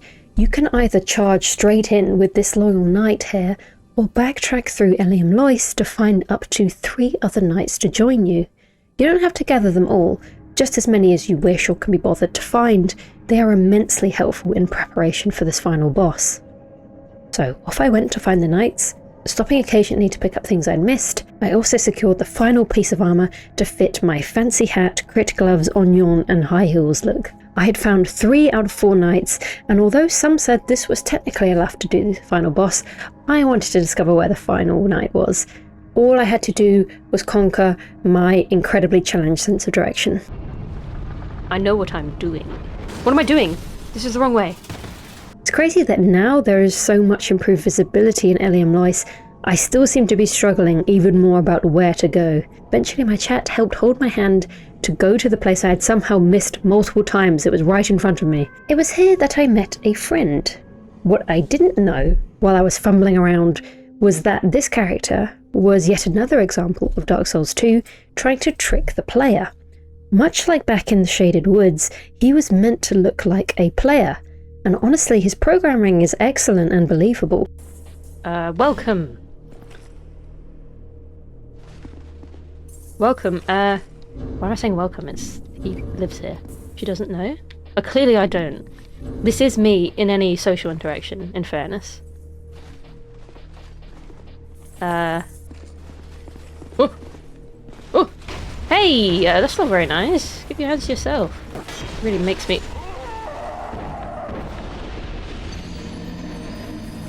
Oh! Chalice, if you be friendly to him, he will walk with you until you pull the lever, which then he will instantly backstab you and shrug. Funnily enough, this isn't the only time you come across this guy. He's actually in the Iron King DLC. I just happened to miss him the first time as I didn't venture into that area. He clearly appears as a red invader there, but this time he hides behind a wall, waiting for you to loot the chest first. Although I didn't fall for his initial trick, he then runs down the stairs, baiting you to fight him amongst the enemies being buffed by an Ashen Idol and being caught in a curse aura. What a rat. And even when revenge was almost within my grasp, Maldron wouldn't give me the satisfaction. Oh, I'm so bad. Ooh. Where you going, buddy? Oh! Anyway, back to the Ivory King. Covetous Demon is here, by the way. Just chilling. Same as before. They also put Flexile Sentry here again. And again, in fairness, they are just regular enemies, not compulsory. I'm just saying. I'm not saying a lot. And with that, we finally had our band of 4 knights and their brave Onion leader. We are about to descend into a hole. A deep hole. And I'm not gonna lie, we might not all come back. But we're doing this for the greater good. Go! Let's go!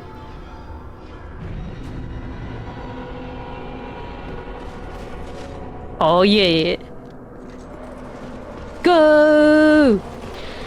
More are coming! Seal the gates! And right on cue, that's exactly what the knights do. They sacrifice themselves after a time to freeze the gates, stopping the spawning of enemies. Therefore, the more knights you have, make it easier on you not to get overwhelmed so you can keep up with these spawning knights until all of the gates are sealed. What happens after that? Now you must do... Oh wait, all the gates are closed.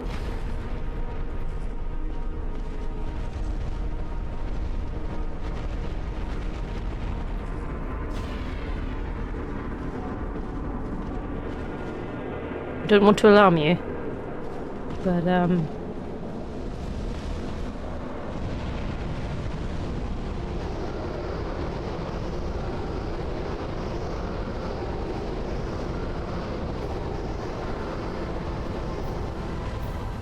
The Burnt Ivory King fight is the most cinematic experience in Dark Souls 2. His entrance, his armor, his weapon, his fighting style, his story, and what it means to be a king who loves his people and his kingdom. I just adored this boss. The actual fight felt like a culmination of all the bosses I had encountered already in the DLCs, a large empowered sword-wielding humanoid enemy. With a better understanding of how the fight was structured, I felt a surge of confidence on my second attempt. victory or death.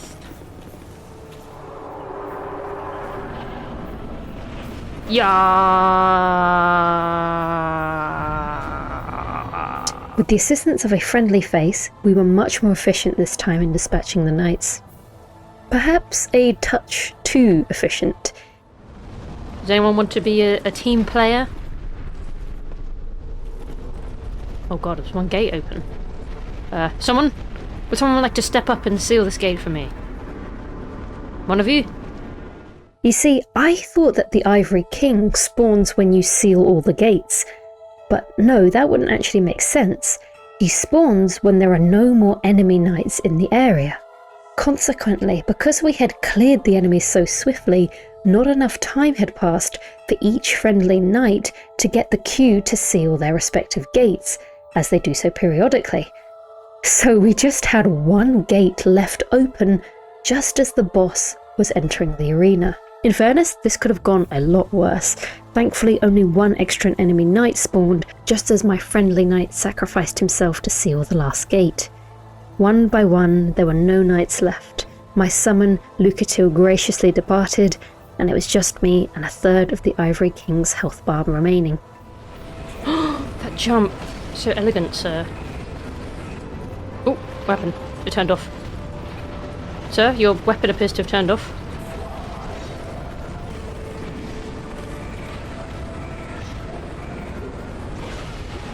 I didn't kill. Okay, I'm just gonna... Incredibly risky drink paid off. Greed. Greed always wins.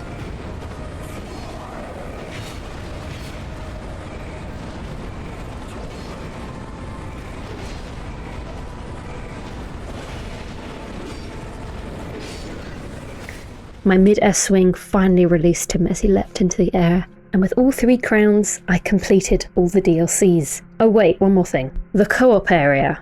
Frigid Outskirts. Quick. I came prepared. Okay. I can't see. It gradually dawned on me what the gimmick of this area was. This way. For sure this way.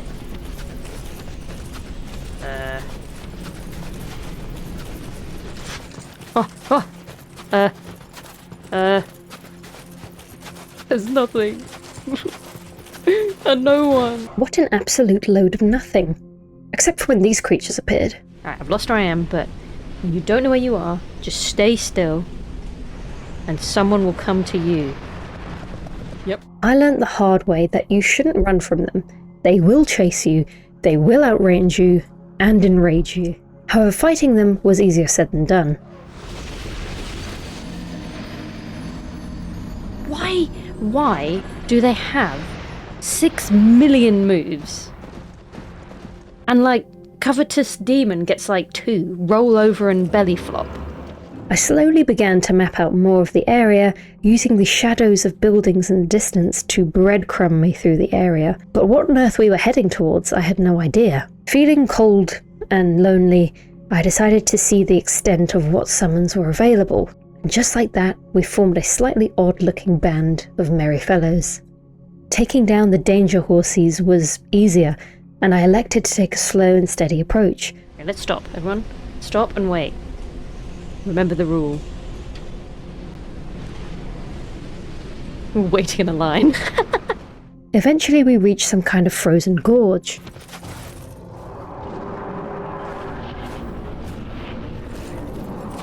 It's a kitty!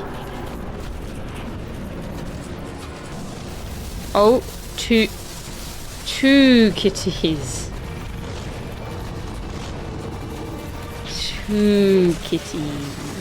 Yep, that's right, a duo kitty fight. Just like Arthur from earlier. But hey, just as a reminder, there was actually no bonfire between here and the beginning of the entire area. So if you die during the boss fight, you get to do the oh-so-pleasant blind blithering blizzard walk again. Now, 3 summons was probably overkill. I really didn't expect them all to survive any of this. No offense, guys.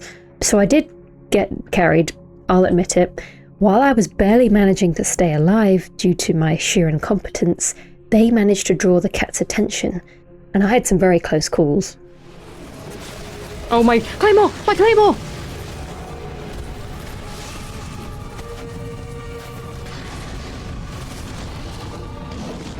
Where is it? Where is it? Where is it?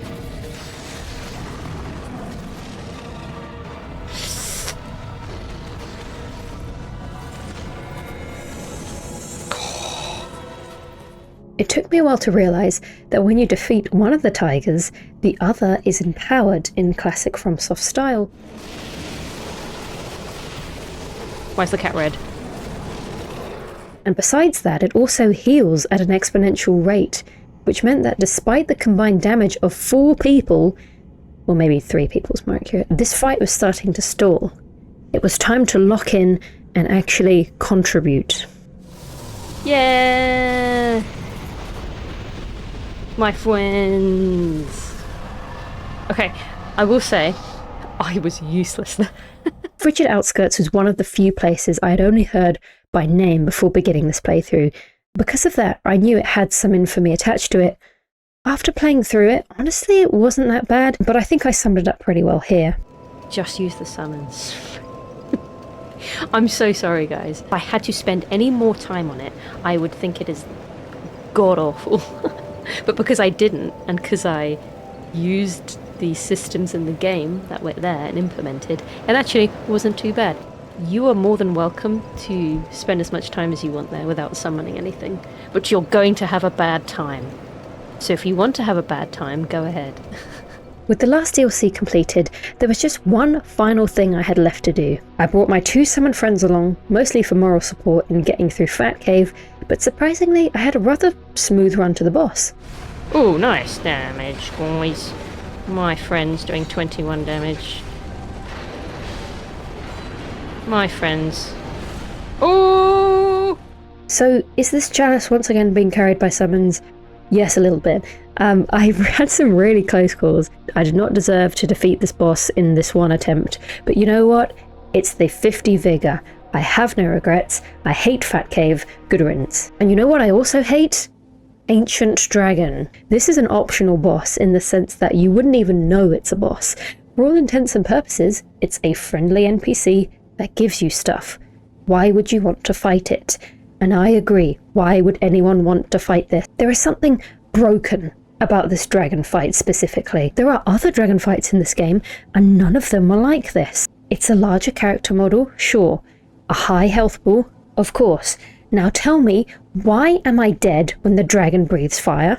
Tell me why no matter what direction I run in, I am still getting hit by the fire when I am at full sprint? We're gonna get hit, that's okay. We get hit again, that's unfortunate. He's up again.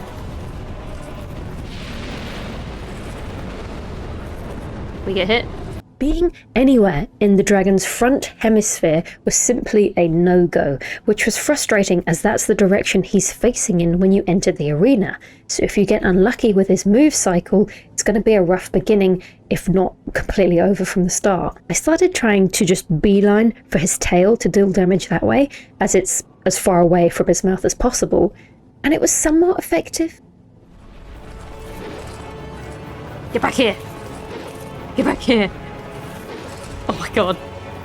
I was over level 170 at this point with a fully maxed out weapon, and the damage was just not satisfying. It really felt like I was doing nothing. Especially since, as dragons do, he was constantly up and down. Every single time he launched himself into the sky, I dreaded the undodgeable fire. I then moved to the foot strat, as chat suggested. This seemed to be going a little bit better, at least because I didn't have to worry about being hit by the tail. I still got hit. It definitely seemed to be a DPS check though, because once you ran out of Estus, that was it. Despite some very close attempts, this dragon was getting to me. Imagine if I just fell off the edge.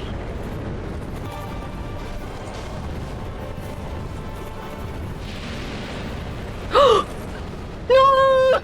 Especially as it has a moderate run back. You have to dodge the big knights, especially this one, when opening the door every time. Who keeps shutting the door?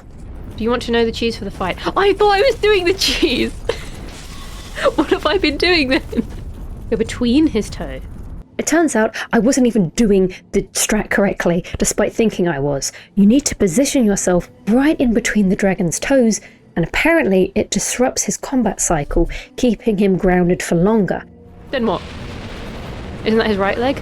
Oh, damn it! I thought you meant my right leg. This allows you to deal more damage and experience fewer of those ridiculous fire attacks. I'm not sure. I don't even think I was doing it right, even when I believed I was. But at this point, I didn't care. To my knowledge, there's quite a bit of cheese in Dark Souls 2, making bosses fall off, making bosses get one-shot, pretty funny things like that. For the most part, I didn't intentionally use cheese tactics on any bosses. I wanted to fully experience the fights. However, I cannot recommend enough that you use this cheese strategy for the Ancient Dragon boss fight. It's simply not worth fighting him properly. Usually getting two-shot by a boss is understandable if you mess up. You need to learn how to dodge or avoid punishing attacks, but with Ancient Dragon, there's nothing to learn. I could have my full stamina bar and sprint to avoid his attack before the boss has even thought about doing the attack, and I would still get hit. How is that fair?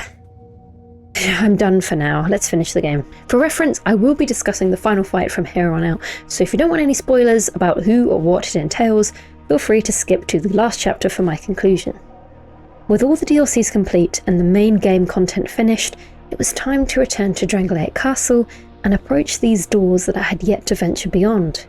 To be fair, you could have reached this part at any time, provided you have the King's Ring to unlock the door. However, as I'd purposely left all of this until the end, I was in for quite the finale. Guarding the throne were the aptly named Throne Watcher and Defender. This was quite an enjoyable duo fight, all things considered. The Defender was the larger greatsword-wielding enemy, while the Watcher was the slimmer battle mage. Remember, I was a bit over-leveled since I had completed all of the DLC before reaching the end of the game. The cool thing about DS2 being that you can technically do the end bosses, and then go do the DLC if you wish, as the game doesn't automatically end. So these guys were taking big chunks of damage, but I didn't want to underestimate them. Despite being a duo fight, they didn't overwhelm you. Usually one would take a step back when the other one approached. Eventually, I chose to focus on getting down the Defender, and once he was down, I turned my attention to the Watcher. What I didn't realise is that his character model remained despite having 0 HP. That would soon be clarified. After exchanging blows with the Watcher, they turned and did this. What? Oh my god, oh my god. These were the telltale signs that this fight would involve resurrecting the other if too much time had passed between downing the allies. So wanting to take no chances, I panicked and stopped this process before it went ahead. Before I had any time to process what I just fought, the next boss slithered through the door.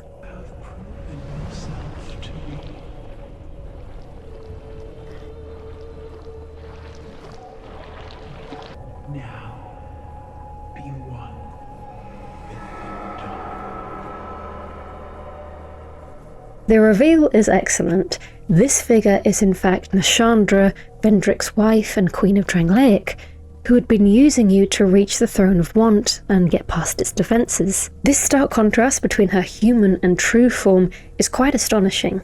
However, throughout my interactions with her, I did have that unsettling feeling that something wasn't quite right. Her fight initially blindsided me in terms of how to approach her. There seemed to be a curse aura emanating from every inch of her, which depletes your HP and max HP significantly. In fairness, I was a bit distracted. Why did you chuckle when you saw her touch the scythe?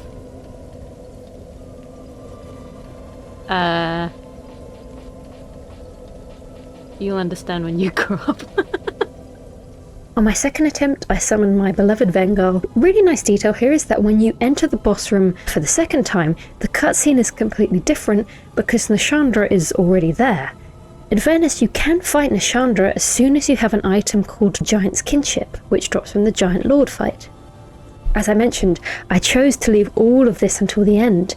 I didn't know how many bosses were awaiting me, and I certainly wasn't expecting 2. What about 3? My chat informed me that I actually had to hit those floating orbs to dissipate the curse aura.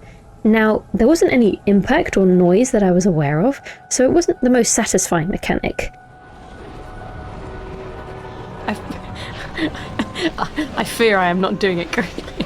In the end, I kind of brute forced the fight a little bit. When she recast the orbs, I took down half of them, and because I invested in so much vigour, I could just about out-heal the curse in time to bring her down. Not the hardest or most satisfying fights in the game, but what it meant was much more significant, and I'm all for lore fights. Which is why the ending I got was all the more special. Conqueror of adversities. Give us your answer.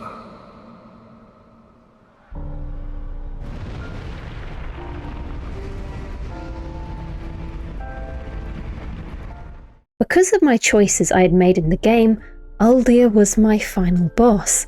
Once again, my shock at the reveal hindered my combat skills. My second attempt, I went in alone and gave more time to observe how Aldia fights. Very thematically, he uses fire, and eventually extinguishes himself to give you an opening to attack his gnarled branch-like body. And once again, it wasn't a hard fight at this point. The hardest part was seeing how many attacks you could get in before he lit himself on fire, began to burn you again. But it was a somewhat sad fight. The soundtrack here is quite unsettling, melancholy, but also curious. Very, very fitting for what Aldia is all about. Is that the outfit you want in the final cutscene? You're damn right it is. And slowly and steadily, I defeated the last boss of Dark Souls 2, Scholar of the First Sin. What do you want? Tell me. Light, dark, or something else entirely?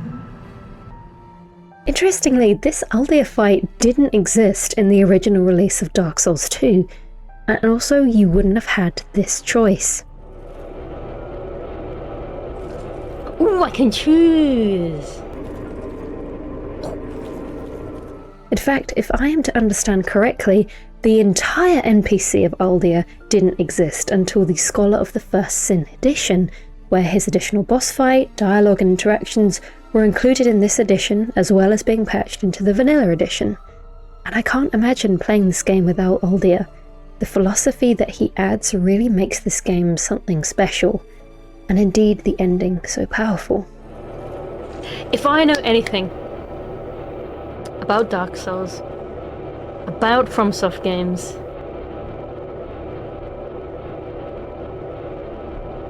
then this is the right choice.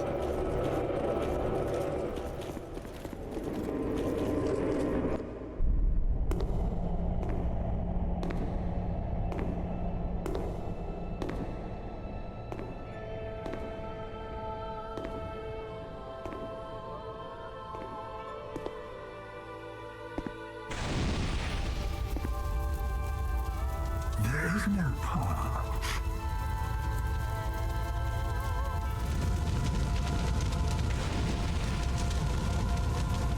Beyond the singular, beyond which you learn.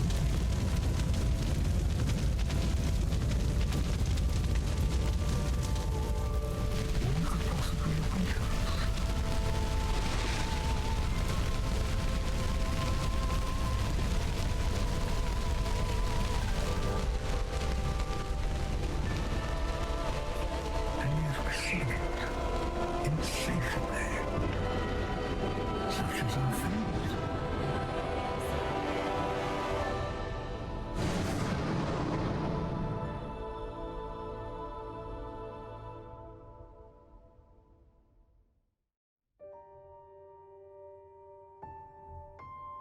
To reject power, to walk away from the throne in search of another way, a different method to end our suffering, one that might not even exist. I found myself back in Majula. It was over. There were some things I wanted to say, but I'll let Chalice reiterate without the risk of embarrassing myself again. This might not be a big deal to a lot of people. Like, you know, bigger picture, stuff like that. I didn't think I was going to beat this game. If I can beat this game, then so can everyone else. It was my biggest obstacle in wanting to make stuff like this, was being able to actually play the game and engage with it. Being able to complete a game on stream with everyone watching, and doing silly things, making mistakes, not having all the answers to everything or knowing the optimum stuff is like hard for someone who can be perfectionistic at times, you know. And being able to make a fool of yourself, especially coming from playing Elden Ring and a lot of people having quite high expectations of me and what I know and what I can do. So thank you everyone for being patient with me. I feel really silly. But I genuinely enjoyed this a lot. It was really fun to do. I'm glad I streamed it. I'm glad a lot of people like watching me play. I just want anyone who is watching or watch this to know that if you're worried or like intimidated by the genre of Dark Souls and Souls-like games, that you just have to be a little bit patient and try, and it will be very rewarding if you click with it. So I would recommend it to anyone who is wanting to play a game like this but is afraid that it might be too hard or they might not like it, to just try. So yeah. To some, DS2 might be the easiest Souls game, while to others could be the hardest. For me, I had no idea what to expect. I went in without any preconceived notions, only aware of the notoriety it accrued. Although I wasn't there to play it on release day or during its edition relaunch, playing it now, almost 11 years later, I think this game is great fun. Does it have a slow start, new systems to learn, and occasionally be a little bit intuitive? Of course. But to me, that does not make it a bad game. How it compares to other Dark Souls games in the series is of course still heavily debated. I know that people on the internet, especially gamers, can be hyperbolic when it comes to opinions on games. However, I also believe that you really need to give things a fair chance before forming an opinion. So do I think Dark Souls 2 is worth playing? Yes, absolutely. I think if you like Elden Ring, you will probably enjoy Dark Souls 2. There are numerous similarities between the way the world is structured in both lore and gameplay. If you're interested in playing the Dark Souls trilogy for the first time, or revisiting it, you shouldn't skip Dark Souls 2. And if you somehow hold the belief that DS2 has nothing to do with the rest of the trilogy story, you would be very mistaken. There are many references to characters and events in Dark Souls, and the fact that they continued some of these important and beloved NPCs into DS3 was a really touching way to honour this story. And just because I didn't touch too much on the story itself and the lore in this video, it doesn't mean I won't. If you would like to hear my opinions and retellings of things I found fascinating, then please let me know. I would love to discuss Dark Souls in the same manner that I've spoken about Elden Ring on this channel for so long. In the same way, I would love to stream more and do more first playthroughs over on Twitch where I stream now. I want to end this video by just saying I think Dark Souls 2 definitely seemed to be an experimental phase into different features and systems, that partly being due to Miyazaki not being the director. However, as much as I've seen people use this as a point of criticism, Miyazaki wasn't completely absent, he was still the supervisor. I'd like to end this video with a few of his words that he said during an interview with IGN. There's really no way of telling how or if the series would have continued the way it did without Dark Souls 2. I actually personally think that this was a really great project for us, and I think without it, we wouldn't have had a lot of the connections and a lot of the ideas that went forward and carried the rest of the series. Miyazaki put a lot of trust into the people that play his games. We trust that they'll overcome these challenges, and we trust that they'll make these discoveries. And I think giving them trust just creates a healthy landscape for them to play and adventure.